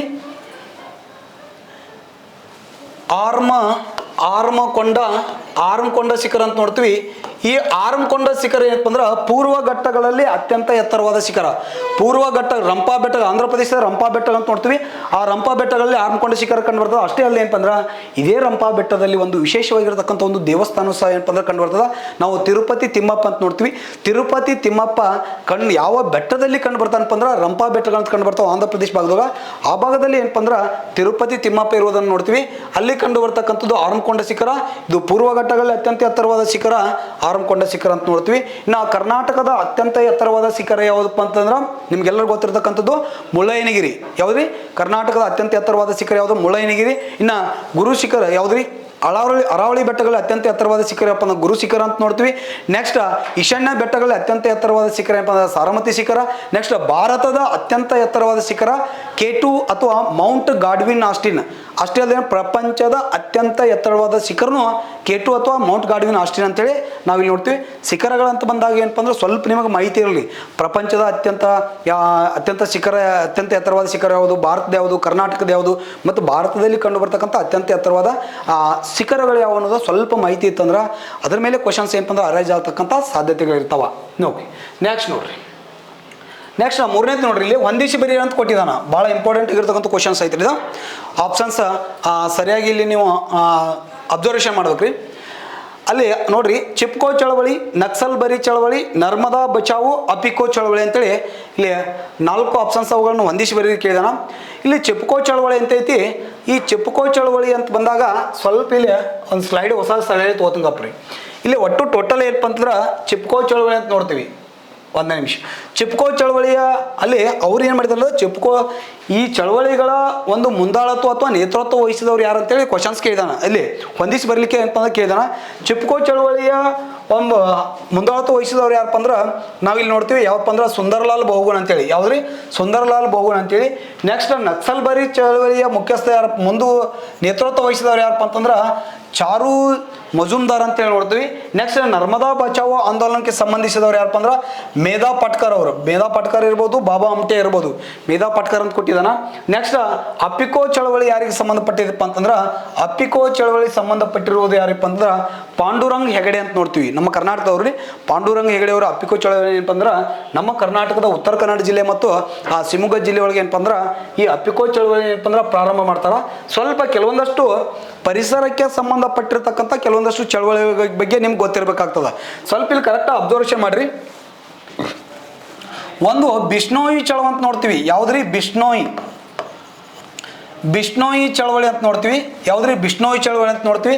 ಇನ್ನೊಂದು ಯಾವಪ್ಪ ಅಂದ್ರೆ ಚಿಪ್ಕೋ ಚಳವಳಿ. ಯಾವ ಚಳವಳಿ? ಚಿಪ್ಕೋ ಚಳವಳಿ, ಬಿಷ್ಣೋಯಿ ಚಳವಳಿ, ಚಿಪ್ಕೋ ಚಳವಳಿ. ಆಮ್ಯಾಗ ಏನಪ್ಪ ಅಂದ್ರೆ ಇಲ್ಲಿ ಸೈಲೆಂಟ್ ವ್ಯಾಲಿ ಅಂತ ನೋಡ್ತೀವಿ. ಯಾವ್ದ್ರಿ? ಸೈಲೆಂಟ್ ವ್ಯಾಲಿ ಅಂತ ಬರ್ತದ. ಇನ್ನೊಂದು ಸೈಲೆಂಟ್ ವ್ಯಾಲಿ ಅಂತೇಳಿ ಸ್ವಲ್ಪ ಇಲ್ಲಿ ಕರೆಕ್ಟಾಗಿ ಅಬ್ಸರ್ವೇಷನ್ ಮಾಡ್ರಿ. ಸೈಲೆಂಟ್ ವ್ಯಾಲಿ ಇದಕ್ಕೂ ಇದು ಏನಪ್ಪ ಅಂದ್ರೆ ಪರಿಸರಕ್ಕೆ ಸಂಬಂಧಪಟ್ಟಿರ್ತಕ್ಕಂಥದ್ದು ಸೈಲೆಂಟ್ ವ್ಯಾಲಿ ಅಂತ ನೋಡ್ತೀವಿ. ಆಮ್ಯಾಗ ಏನಪ್ಪ ಅಂದ್ರೆ ಅಪಿಕೋ ಚಳವಳಿ ಅಂತ ನೋಡ್ತೀವಿ. ಯಾವ್ದ್ರಿ? ಅಪಿಕೋ ಚಳವಳಿ ಅಂತೇಳಿ ಅಪಿಕೋ ಚಳವಳಿ ಅಂತ ನೋಡ್ತೀವಿ. ನೆಕ್ಸ್ಟ್ ಇನ್ನೊಂದು ಯಾವಪ್ಪ ಅಂದ್ರೆ ನರ್ಮದಾ ಬಚಾವೋ ಆಂದೋಲನ. ಬಚಾವೋ ಬಚಾವೋ ಆಂದೋಲನ ಅಂತ ನೋಡ್ತೀವಿ. ನರ್ಮದಾ ಬಚಾವೋ ಆಂದೋಲನ. ಸ್ವಲ್ಪ ಇಲ್ಲಿ ಕರೆಕ್ಟಾಗಿ ಅಬ್ಸರ್ವೇಷನ್ ಮಾಡಿರಿ. ಇಲ್ಲಿ ಟೋಟಲ್ ಇವು ಪರಿಸರಕ್ಕೆ ಸಂಬಂಧಪಟ್ಟಿರ್ತಕ್ಕಂಥ ಕೆಲವೊಂದಷ್ಟು ಚಳವಳಿಗಳು. ಇಲ್ಲಿ ಬಿಷ್ಣೋಯಿ ಚಳವಳಿ ಇರ್ಬೋದು, ಚಿಪ್ಕೋ ಚಳವಳಿ ಇರ್ಬೋದು, ಸೈಲೆಂಟ್ ವ್ಯಾಲಿ ಚಳವಳಿ ಇರ್ಬೋದು, ಅಪಿಕೋ ಚಳವಳಿ ಇರ್ಬೋದು, ನರ್ಮದಾ ಬಚಾವೋ ಆಂದೋಲನ ಇರ್ಬೋದು. ನೆಕ್ಸ್ಟ್ ಮತ್ತೆ ಬರ್ತಾವ್ರಿ ಪಶ್ಚಿಮ ಘಟ್ಟಗಳ ಉಳಿವಿನ ಜಂಗಲ್ ಬಚಾವೋ ಆಂದೋಲನ ಅಂತ ಬರ್ತದ, ಪಶ್ಚಿಮ ಘಟ್ಟಗಳ ಉಳಿವಿ ಅಂತ ಬರ್ತದ, ತೇರಿ ಅಣೆಕಟ್ಟಿನ ಸಂಬಂಧಪಟ್ಟಿರ್ತಕ್ಕಂಥ ಕೆಲವೊಂದಷ್ಟು ಚಳವಳಿಗಳು. ಬಟ್ ಇಲ್ಲಿ ಪ್ರಮುಖವಾಗಿರ್ತಕ್ಕಂಥ ಕೆಲವೊಂದಷ್ಟು ಚಳವಳಿಗಳನ್ನ ನಾವು ಇಲ್ಲಿ ಅಧ್ಯಯನ ಮಾಡ್ತೀವಿ ಅಷ್ಟೇ. ಇಲ್ಲಿ ನೋಡ್ರಿ, ಹಾಗಾದ್ರೆ ಈ ಒಂದು ಬಿಷ್ಣೋಯಿ ಚಳವಳಿ ಅಂತ ನಾವು ಇಲ್ಲಿ ನೋಡ್ತೀವಿ. ಈ ಬಿಷ್ಣೋಯಿ ಚಳವಳಿಯನ್ನ ಯಾವಾಗ ಈ ಒಂದು ಚಳವಳಿ ಆರಂಭಗೊಂಡಿದ್ದು ಯಾವಪ್ಪ ಅಂದ್ರೆ 1700 ಅಂತ ನೋಡ್ತೀವಿ. ಕ್ರಿಸ್ತಶಕ 1700ರಲ್ಲಿ ಏನಪ್ಪ ಅಂದ್ರೆ ಬಿಷ್ಣೋಯಿ ಚಳವಳಿಯನ್ನ ಆರಂಭಿಸ್ ಮಾಡ್ತಾರ. ಈ ಬಿಷ್ಣೋಯಿ ಚಳವಳಿ ಆರಂಭಗೊಂಡಿದ್ದು ಏನಪ್ಪ ಅಂದ್ರೆ ರಾಜಸ್ಥಾನ ಭಾಗ. ಎಲ್ರಿ ರಾಜಸ್ಥಾನ ಅಂತ ನೋಡ್ತೀವಿ. ಆ ರಾಜಸ್ಥಾನ ಭಾಗದೊಳಗೆ ರಾಜಸ್ಥಾನ ಭಾಗದಲ್ಲಿ ಕಂಡು ಬರ್ತಕ್ಕಂಥ ರಾಜಸ್ಥಾನ ಭಾಗದಲ್ಲಿ ಏನಪ್ಪ ಅಂದ್ರೆ ಮೇವಾರ ಅಂತ ನೋಡ್ತೀವಿ, ಮಾರವಾರ ಅಂತೇಳಿ ಮಾರವಾರ ಪ್ರದೇಶ ಕಂಡು ಬರ್ತದ. ಮಾರವಾರ ಅಂತ ನೋಡ್ತೀವಿ. ಇನ್ನೊಂದು ಯಾವಪ್ಪ ಅಂದ್ರೆ ಕೇಂಜರ್ಲಿ ಅಂತ ಬರ್ತದ, ಕೇಜರ್ಲಿ ಅಂತ ನೋಡ್ತೀವಿ. ಈ ಕೇಜರ್ಲಿ ಭಾಗ ಪ್ರದೇಶ ಮತ್ತು ಮಾರವಾರ ಪ್ರದೇಶದ ರಾಜಸ್ಥಾನದ ಮಾರವಾರ ಮತ್ತು ಕೇಜರ್ಲಿ ಅಂತಕ್ಕಂಥ ಪ್ರದೇಶಗಳು ಕಂಡು ಬರ್ತಾವ. ಆ ಪ್ರದೇಶದಲ್ಲಿ ಏನಾಗ್ತದಪ್ಪ ಅಂದ್ರೆ ದೈವಿ ಮರಗಳು ಅಂತ ಇರ್ತಾವ. ಯಾವ್ದ್ರಿ ದೈವಿ ಮರಗಳಂತ ನೋಡ್ತೀವಿ ನಾವು. ಈ ದೈವಿ ವನಗಳಂತ ಬರ್ತಾವ, ದೈವಿ ವನಗಳಂತ ನೋಡ್ತೀವಿ. ಈ ದೈವಿ ವನಗಳನ್ನು ರಕ್ಷಣೆ ಮಾಡುವ ಉದ್ದೇಶದಿಂದಾಗಿ ಇಲ್ಲಿ ಅಮೃತಾ ದೇವಿ ಅವರ ನೇತೃತ್ವದಲ್ಲಿ, ಯಾರ್ರಿ ಅಮೃತಾ ದೇವಿ ಅಂತ ಬರ್ತಾರ.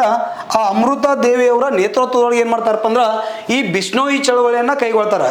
ಸ್ವಲ್ಪ ಇಲ್ಲಿ ಕರೆಕ್ಟಾಗಿ ಅಬ್ಸರ್ವೇಷನ್ ಮಾಡಿರಿ. ಒಂದು ಬಿಷ್ಣೋಯಿ ಚಳವಳಿ ಅಂತ ಬರ್ತದ. ಬಿಷ್ಣೋಯಿ ಚಳವಳಿ ಅಂತಕ್ಕಂಥದ್ದು ರಾಜಸ್ಥಾನ ಭಾಗದಲ್ಲಿ ದೈವಿ ಮರಗಳಂತ ಇರ್ತಾವ.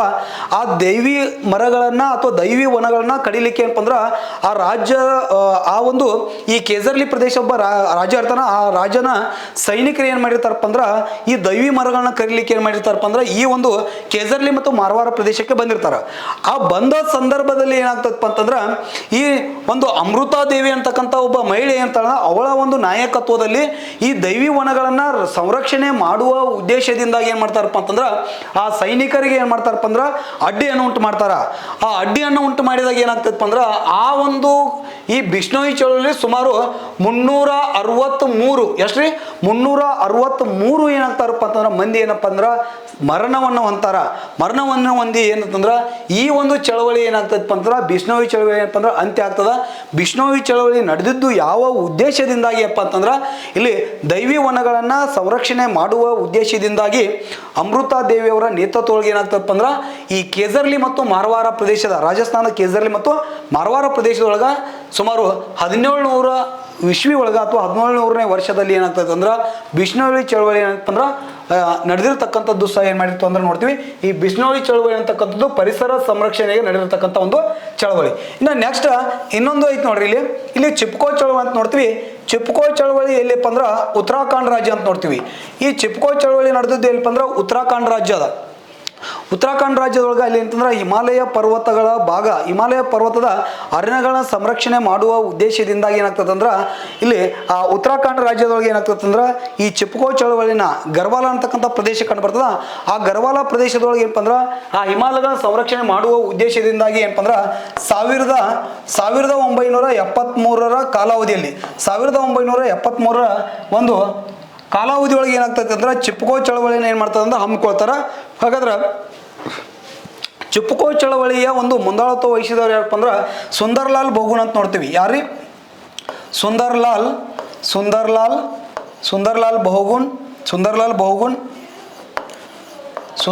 ಬಹುಗುಣ್. ನೆಕ್ಸ್ಟ್ ಚಾಂಡಿ ಪ್ರಸಾದ್ ಭಟ್. ಯಾರ್ರಿ ಚಾಂಡಿ ಪ್ರಸಾದ್ ಭಟ್. ನೆಕ್ಸ್ಟ್ ಇನ್ನೊಬ್ರು ಯಾವಪ್ಪ ಅಂದ್ರೆ ಇಲ್ಲಿ ಸುದೇಶ ದೇವಿ ಅಂತ ಬರ್ತಾಳ. ಸುದೇಶ ದೇವಿ ಅಂತ ಏನು ಮಾಡ್ತೀವಿ ಅಂದ್ರೆ ನೋಡ್ತೀವಿ. ಇನ್ನು ಗೋವಿಂದ್ ಸಿಂಗ್ ರಾವತ್ ಅಂತೇಳಿ ರಾವತ್ ಅಂತ ನೋಡ್ತೀವಿ. ಈ ಗೋವಿಂದ್ ಸಿಂಗ್ ರಾವತ್ ಅಂತೇಳಿ ಈ 4 ಮಂದಿ ಏನಾಗ್ತಾರೆ, ಈ 4 ಜನ ಸುಂದರ್ಲಾಲ್ ಬಹುಗುಣ್ ಇರ್ಬೋದು, ಚಾಂಡಿ ಪ್ರಸಾದ್ ಭಟ್ ಅವರು, ಸುದೇಶಾ ದೇವಿ, ಗೋವಿಂದ ಸಿಂಗ್ ರಾವತ್ 4 ಜನ ಏನಪ್ಪ ಅಂತಂದ್ರೆ ಈ ಚೆಪ್ಪುಕೋ ಚಳವಳಿಯ ನೇತೃತ್ವ ವಹಿಸಿರ್ತಕ್ಕಂಥ ಮಹಾನ್ ವ್ಯಕ್ತಿಗಳು ಅಂತ ಏನು ಮಾಡ್ತೀವಿ ಅಂದ್ರೆ ನೋಡ್ತೀವಿ. ಆದ್ರೆ ಈ ಒಂದು ಚಳವಳಿಯನ್ನು ಪ್ರಾರಂಭಿಸಿದವರು ಯಾರಪ್ಪ ಅಂದ್ರೆ ಚಾಂಡಿ ಪ್ರಸಾದ್ ಭಟ್ ಅಂತ ನೋಡ್ತೀವಿ. ಆದ್ರೆ ಈ ಚಳವಳಿಯನ್ನು ಅತಿ ಏನಪ್ಪ ಅಂದ್ರೆ ಸರಿಯಾದ ರೀತಿಯೊಳಗೆ ಮುಂದುವರಿಸಿಕೊಂಡು ಹೋಗಿರ್ತಕ್ಕಂಥವ್ರು ಯಾರಪ್ಪ ಅಂದ್ರೆ ಸುಂದರ್ಲಾಲ್ ಬಹುಗುಣ್ ಅಂತೇಳಿ. ಅದಕ್ಕೆ ಚೆಪ್ಪುಕೋ ಚಳವಳಿಯ ಹರಿಕಾರ ಅಂತ ಯಾರನ್ನ ಕರೀತಾರಪ್ಪ ಅಂದ್ರೆ ಸುಂದರ್ಲಾಲ್ ಬಹುಗುಣ್ರವ್ರನ್ನ ಚೆಪ್ಪುಕೋ ಚಳವಳಿಯ ಹರಿಕಾರ ಅಂತ ಏನು ಮಾಡ್ತಾರೆ ಅಂದ್ರೆ ಕರೀತಾರ. ಈ ಉತ್ತರಾಖಂಡ ರಾಜ್ಯದ ಭಾಗದೊಳಗೆ ಏನಪ್ಪ ಅಂದ್ರೆ ಹಿಮಾಲಯ ಪರ್ವತದ ಅಲ್ಲೇ ಏನಾಗಿರ್ತದೆ ಅಂದ್ರೆ ಮರಗಳನ್ನ ಗುತ್ತಿಗೆ ಪಡೆದಿರ್ತಕ್ಕಂಥ ಆ ಗುತ್ತಿಗೆದಾರ ಏನಾಗ್ತದೆ ಅಂದ್ರೆ ಮರಗಳನ್ನ ಕಡಿಲಿಕ್ಕೆ ಬಂದಿರ್ತಾರ. ಮರಗಳನ್ನ ಕಡಿಲಿಕ್ಕೆ ಬಂದ ಸಂದರ್ಭದಲ್ಲಿ ಏನಾಗ್ತದಪ್ಪ ಅಂದ್ರೆ ಆ ಗರ್ವಾಲ ಪ್ರದೇಶದ ಒಂದು ಗ್ರಾಮೀಣ ಜನರು ಏನು ಮಾಡ್ತಾರಪ್ಪ ಅಂದ್ರೆ ಅವುಗಳು ಏನಾಗ್ತಾವಪ್ಪ ಅಂದ್ರೆ ಹಿಮಾಲಯ ಪರ್ವತದಲ್ಲಿ ನಮಗೆ ಶುದ್ಧವಾಗಿರ್ತಕ್ಕಂಥ ಗಾಳಿಯನ್ನು ಕೊಡ್ತಾವ, ಮಣ್ಣಿನ ಸವಕಳಿಯನ್ನು ತಡೆದಿರ್ತಾವ. ಅವುಗಳು ಇರೋದ್ರಿಂದ ಏನಾಗ್ತದಪ್ಪ ಅಂದ್ರೆ ನಮಗೆ ಮಳೆ ಬರ್ತದೆ ಅಂತ ಒಂದು ನಂಬಿಕೆ ಇರ್ತದ. ಆ ಸಂದರ್ಭದಲ್ಲಿ ಏನಪ್ಪ ಅಂದ್ರೆ ಮರಗಳನ್ನ ಕಡಿಯಲಿಕ್ಕೆ ಬಂದಿರತಕ್ಕಂಥ ಗುತ್ತಿಗೆದಾರರಿಂದ ಏನಪ್ಪ ಅಂದ್ರೆ ಮರಗಳನ್ನ ಸಂರಕ್ಷಣೆ ಮಾಡುವ ಉದ್ದೇಶದಿಂದ ಏನಪ್ಪ ಅಂದ್ರೆ ಮರಗಳನ್ನ ಏನಪ್ಪ ಅಂದ್ರೆ ಅಪ್ಪಿಕೊಂಡು ಏನ್ ಮಾಡ್ತಂದ್ರೆ ಈ ಒಂದು ಚಳವಳಿ ಏನಪ್ಪ ಅಂದ್ರೆ ಹಮ್ಮಿಕೊಳ್ತಾರೆ. ಅದಕ್ಕೆ ನಾವು ಚೆಪ್ಪುಕೋ ಚಳವಳಿ ಅಂತ ಏನ್ ಮಾಡ್ತೀವಿ ಅಂದ್ರೆ ನೋಡ್ತೀವಿ. ಇದು ನಡೆದಿದ್ದು ಉತ್ತರಾಖಂಡ ರಾಜ್ಯದೊಳಗೆ ಯಾವಾಗಪ್ಪ ಅಂದ್ರೆ 1973ರಲ್ಲಿ. ಇದರ ನಾಯಕತ್ವ ಅಥವಾ ನೇತೃತ್ವ ವಹಿಸಿಕೊಂಡವರು ಸುಂದರ್ಲಾಲ್ ಬಹುಗುಣ್, ಚಾಂಡಿ ಪ್ರಸಾದ್ ಭಟ್, ಸುದೇಶಾ ದೇವಿ, ಗೋವಿಂದ್ ಸಿಂಗ್ ರಾವತ್ ಇವರು 4 ಮಂದಿ ಏನಪ್ಪ ಅಂದ್ರೆ ಇದರ ಒಂದು ಏನಪ್ಪ ಅಂದ್ರೆ ನೇತೃತ್ವವನ್ನು ವಹಿಸ್ಕೊಂಡಿರ್ತಾರೆ. ಇನ್ನು ನೆಕ್ಸ್ಟ್ ಸೈಲೆಂಟ್ ವ್ಯಾಲಿ ಅಂತ ಬರ್ತದ. ಸೈಲೆಂಟ್ ವ್ಯಾಲಿ ಚಳವಳಿ ನಡೆದದ್ದು ಯಾವಪ್ಪ ಅಂದ್ರೆ 1978 ಅಂತ ನೋಡ್ತೀವಿ. 1978ರಲ್ಲಿ ಸೈಲೆಂಟ್ ವ್ಯಾಲಿ ಅಂತಕ್ಕಂಥದ್ದು ಎಲ್ಲಿ ಅಂದ್ರೆ ಕೇರಳ ರಾಜ್ಯದ ಪಾಲ್ಕಾಡು ಅಂತಕ್ಕಂಥ ಸ್ಥಳ ಕಂಡು ಬರ್ತದೆ. ಕೇರಳ ಅಂತ ನೋಡ್ತೀವಿ. ಕೇರಳ ರಾಜ್ಯದ ಪಾಲ್ಕಾಡು ಅಂತಕ್ಕಂಥ ಒಂದು ಪ್ರದೇಶ ಇರ್ತದ. ಆ ಕೇರಳ ರಾಜ್ಯದ ಪಾಲ್ಕಾಡು ಪ್ರದೇಶದೊಳಗೆ ಏನಾಗಿರ್ತದೆ ಅಂದ್ರೆ ಅಲ್ಲಿ ಆ ಕುಂತಿ ಅಂತಕ್ಕಂಥ ಒಂದು ನದಿ ಐತಿ. ಒಂದು ನಿಮಿಷ ಅಂದ್ರೆ ಹಾಂ ಓಕೆ ಏನ್ರಿ ಇದು 3ನೇದ್ರಿ ಎಷ್ಟು ಹೌದ್ರಿ ಓಕೆ ಸ್ವಲ್ಪ ಫಾಸ್ಟ್ ಮಾಡಿಬಿಡ್ತೀನಿ ತೋರಿ. ಕುಂತಿ ಪೂಜಾ ಅಂತಕ್ಕಂಥದ್ದು ಯಾವ್ದ್ರಿ? ಕುಂತಿ ಪೂಜಾ ಅಂತ ನೋಡ್ತೀವಿ ನಾವು. ಯಾವ್ದ್ರಿ? ಕುಂತಿ ಪೂಜಾ ಅಂತೇಳಿ ಕುಂತಿ ಪೂಜಾ ಅಂತಕ್ಕಂಥ ಒಂದು ನದಿ ಕಂಡು ಬರ್ತದ. ಆ ಕುಂತಿ ಪೂಜಾ ಅಂತಕ್ಕಂಥ ಒಂದು ನದಿಗೆ ಏನಾಗ್ತದೆ ಅಂದ್ರೆ ಅಲ್ಲಿ ಕೇರಳ ರಾಜ್ಯದ ವಿದ್ಯುತ್ ನಿಗಮ ಏನು ಮಾಡ್ತೈತೆ ಅಂದ್ರೆ ಅಣೆಕಟ್ಟನ್ನು ಜಲವಿದ್ಯುತ್ತನ್ನು ಉತ್ಪಾದನೆ ಮಾಡುವ ಉದ್ದೇಶದಿಂದಾಗಿ ಕುಂತಿ ಪೂಜಾ ನದಿಗೆ ಏನಪ್ಪ ಅಂದ್ರೆ ಕುಂತಿ ಪೂಜಾ ಅಂತಕ್ಕಂಥ ನದಿಗೆ ಅಲ್ಲಿ ಅಣೆಕಟ್ಟನ್ನು ಜಲವಿದ್ಯುತ್ ಒಂದು ಸ್ಥಾವರನ ನಿರ್ಮಾಣ ಮಾಡ್ತಿರ್ತಾರೆ. ಆ ಜಲವಿದ್ಯುತ್ ಸ್ಥಾವರನ ನಿರ್ಮಾಣ ಮಾಡುವುದರಿಂದ ಏನಾಗಿರ್ತದಪ್ಪ ಅಂತಂದ್ರೆ ಈ ಸೈಲೆಂಟ್ ವ್ಯಾಲಿ ಅಂತಕ್ಕಂಥ ಒಂದು ನಿತ್ಯ ಹರಿದ್ವರ್ಣ ಕಾಡುಗಳ ಪ್ರದೇಶ ಇರ್ತದ. ಅದಕ್ಕೆ ತೊಂದರೆ ಆಗ್ತೈತೆ ಅನ್ನೋ ಒಂದು ಉದ್ದೇಶ ಸಂಬಂಧ ಏನಪ್ಪ ಅಂದ್ರೆ ಈ ಸೈಲೆಂಟ್ ವ್ಯಾಲಿ ಪ್ರದೇಶದಲ್ಲಿ ಕಂಡು ಬರ್ತಕ್ಕಂಥ ಪಾಲ್ಕಾಡು ಜನರು ಪಾಲ್ಕಾಡು ಪ್ರದೇಶದಲ್ಲಿ ಇರತಕ್ಕಂಥ ಯಾವುದು ಕೇರಳ ರಾಜ್ಯದ ಸಶಸ್ತ್ರ ಸಾಹಿತ್ಯ ಪರಿಷತ್ತು ಮತ್ತು ಅಷ್ಟೇ ಅಲ್ಲ ಸುಗತ್ತಾ ಕುಮಾರಿ ಅಂತೇಳಿ ಒಬ್ಬರು ಇರ್ತಾರೆ. ಸುಗತ್ತಾ ಕುಮಾರಿ ಮತ್ತು ಆ ಕೇರಳ ರಾಜ್ಯದ ಸಶಸ್ತ್ರ ಸಾಹಿತ್ಯ ಪರಿಷತ್ ಅವ್ರು ಕುಡ್ಕೊಂಡು ಏನು ಮಾಡ್ತಾರೆ ಅಂದ್ರೆ ಈ ಸೈಲೆಂಟ್ ವ್ಯಾಲಿ ಅಂತಕ್ಕಂಥ ಒಂದು ಚಳವಳಿ ಏನಪ್ಪ ಅಂದ್ರೆ ಹಮ್ಮಿಕೊಂಡು ಏನಾಗ್ತದಪ್ಪ ಅಂದ್ರೆ ಕುಂತಿ ಪೂಜಾ ನದಿಗೆ ಏನಪ್ಪ ಅಂದ್ರೆ ಅಡ್ಡಲಾಗಿ ನಿರ್ಮಾಣ ಮಾಡಿರ್ತಕ್ಕಂಥ ಅಣೆಕಟ್ಟನ್ನು ಕ್ಯಾನ್ಸಲ್ ಮಾಡಿ ಮುಂದೆ ಏನಾಗ್ತದಪ್ಪ ಅಂದ್ರೆ ಅದೇ ಸೈಲೆಂಟ್ ವ್ಯಾಲಿಯನ್ನು ರಾಷ್ಟ್ರೀಯ ಉದ್ಯಾನವನವಾಗಿ ಏನಪ್ಪ ಅಂದ್ರೆ ಘೋಷಣೆ ಮಾಡ್ತಾರೆ. ಸೈಲೆಂಟ್ ವ್ಯಾಲಿ ಅಂತಕ್ಕಂಥದ್ದು ಚಳವಳಿ ನಡೆದದ್ದು ಯಾವಪ್ಪ ಅಂದ್ರೆ 1978 ಅಂತೇಳಿ ನಾವಿಲ್ಲಿ ನೋಡ್ತೀವಿ. ಎಷ್ಟು ನಿಮಗೆ ಏನಪ್ಪ ಅಂದ್ರೆ ಇದ್ರ ಬಗ್ಗೆ ಏನಪ್ಪ ಅಂದ್ರೆ ಸ್ವಲ್ಪ ಏನಪ್ಪ ಅಂದ್ರೆ ಮಾಹಿತಿ ಇರಲಿ. ಇನ್ನು ನೆಕ್ಸ್ಟ್ ನೋಡ್ರಿ ಇಲ್ಲಿ ಅಪ್ಪಿಕೋ ಚಳವಳಿ ಅಂತ ಬರ್ತದ. ಭಾಳ ವೆರಿ ಇಂಪಾರ್ಟೆಂಟ್ ಆಗಿರ್ತಕ್ಕಂಥದ್ದು. ಅಪ್ಪಿಕೋ ಚಳವಳಿ ಇರೋದು ಎಲ್ಲಿಪ್ಪ ಅಂತಂದ್ರೆ ನಮ್ಮ ಕರ್ನಾಟಕದೊಳಗೆ. ಹೌದ್ರಿ, ಅಪ್ಪಿಕೋ ಚಳವಳಿ ನಡೆದದ್ದು ಯಾವಪ್ಪ ಅಂದ್ರೆ ನಮ್ಮ ಕರ್ನಾಟಕದಲ್ಲಿ 1983 ಅಂತ ನೋಡಿ. 1983ರಲ್ಲಿ ಪಾಂಡುರಂಗ್ ಹೆಗಡೆ ಯಾರ್ರಿ? ಪಾಂಡುರಂಗ್ ಹೆಗಡೆ ಅಂತ ನೋಡ್ತೀವಿ. ಈ ಪಾಂಡುರಂಗ್ ಹೆಗಡೆ ಅವ್ರು ಏನು ಮಾಡ್ತಾರೆ ಅಂದರೆ ಈ ಒಂದು ನಮ್ಮ ಕರ್ನಾಟಕದ ಉತ್ತರ ಕನ್ನಡ ಜಿಲ್ಲೆ ಮತ್ತು ಶಿವಮೊಗ್ಗ ಅಂತ ನೋಡ್ತೀವಿ. ಉತ್ತರ ಕನ್ನಡ ಜಿಲ್ಲೆ ಮತ್ತು ಏನಪ್ಪ ಅಂದ್ರೆ ಶಿವಮೊಗ್ಗ ಭಾಗದೊಳಗೆ ಅಲ್ಲಿ ಯಾವುದ್ರು ಅಲ್ಲಿ ಇರ್ತಕ್ಕಂಥ ಅರಣ್ಯ ಪ್ರದೇಶನ ವಾಣಿಜ್ಯಕರಣ ಮಾಡ್ತಿರ್ತಾರೆ. ವಾಣಿಜ್ಯಕರಣ ಮಾಡುವ ಉದ್ದೇಶದಿಂದ ಏನಪ್ಪ ಅಂದ್ರೆ ಅರಣ್ಯವನ್ನು ನಾಶ ಮಾಡ್ತಿರ್ತಾರೆ. ಅರಣ್ಯವನ್ನು ನಾಶ ಮಾಡುವುದನ್ನು ತಡೆಗಟ್ಟುವ ಉದ್ದೇಶದಿಂದಾಗಿ ಎಲ್ರಿ ಉತ್ತರ ಕನ್ನಡ ಜಿಲ್ಲೆ ಮತ್ತು ಶಿವಮೊಗ್ಗ ಭಾಗಗಳಲ್ಲಿ ಅರಣ್ಯವನ್ನು ವಾಣಿಜ್ಯಕರಣ ಮಾಡುವುದನ್ನು ತಡೆಗಟ್ಟುವ ಉದ್ದೇಶದಿಂದಾಗಿ ಏನಾಗ್ತದಪ್ಪ ಅಂದ್ರೆ 1983ರಲ್ಲಿ ಏನಾಗ್ತದಪ್ಪ ಅಂದ್ರೆ ಪಾಂಡುರಂಗ್ ಹೆಗಡೆ ಅವರ ನೇತೃತ್ವದೊಳಗೆ ಏನು ಮಾಡ್ತಾರಪ್ಪ ಅಂದ್ರೆ ಅಪ್ಪಿಕೋ ಚಳವಳಿ ಏನಪ್ಪ ಅಂದ್ರೆ ಕೈಗೊಳ್ತಾರ. ಈ ಅಪ್ಪಿಕೋ ಚಳವಳಿ ನಮ್ಮ ಕರ್ನಾಟಕಕ್ಕೆ ಸಂಬಂಧಪಟ್ಟಿರ್ತಕ್ಕಂಥ ಒಂದು ಪರಿಸರದ ಚಳವಳಿ ಅಂತ ಏನ್ ಮಾಡ್ತೀವಿ ನೋಡ್ತೀವಿ. ಇದಕ್ಕೆ ಕರೆಕ್ಟ್ ಆಗಿರ್ತಕ್ಕಂಥ ಒಂದು ಡಾಟಾ ಗೊತ್ತಿರಬೇಕು. ಅಪ್ಪಿಕೋ ಚಳವಳಿ ನಡೆದಿದ್ದು ಯಾವಪ್ಪ ಅಂದ್ರೆ 1983 ಅಂತೇಳಿ ನಾವಿಲ್ಲಿ ನೋಡ್ತೀವ್ರಿ. ನರ್ಮದಾ ಬಚಾವೋ ಆಂದೋಲನ ಅಂತ ಬರ್ತದ. ನರ್ಮದಾ ಬಚಾವೋ ಆಂದೋಲನ ಚಳವಳಿ ನಡೆದಿದ್ದು ಯಾವಾಗಪ್ಪ ಅಂದ್ರೆ 1985ರಲ್ಲಿ ಸ್ವಲ್ಪ ನೋಡ್ರಿ ಹಂಗೆ ಹೇಳ್ತಾರೆ ಇಲ್ಲಿ ಅದು ಸ್ವಲ್ಪ ಬರೀಲಿಕ್ಕೆ ಏನಪ್ಪ ಅಂದ್ರೆ ಅಲ್ಲಿ ಆ ಜಾಗಿಲ್ಲ, ಸ್ವಲ್ಪ ಕರೆಕ್ಟಾಗಿ ಅಬ್ಸರ್ವೇಷನ್ ಮಾಡಿರಿ. ಇಲ್ಲಿ ನೋಡ್ರಿ ನರ್ಮದಾ ಬಚಾವೋ ಆಂದೋಲನ ಅಂತ ನೋಡ್ತೀವಿ. ಈ ನರ್ಮದಾ ಬಚಾವೋ ಆಂದೋಲನ 1985ರಲ್ಲಿ 1985ರಲ್ಲಿ ಏನಾಗಿರ್ತದಪ್ಪ ಅಂದ್ರೆ ಈ ಒಂದು ನರ್ಮದಾ ನದಿಗೆ ಅಡ್ಡಲಾಗಿ ಏನಪ್ಪ ಅಂದ್ರೆ ಸರ್ದಾರ್ ಸರೋವರ ಅಂತಕ್ಕಂಥ ಅಣೆಕಟ್ಟನ್ನು ನಿರ್ಮಾಣ ಮಾಡಿರ್ತಾರೆ. ಯಾವುದ್ರಿ?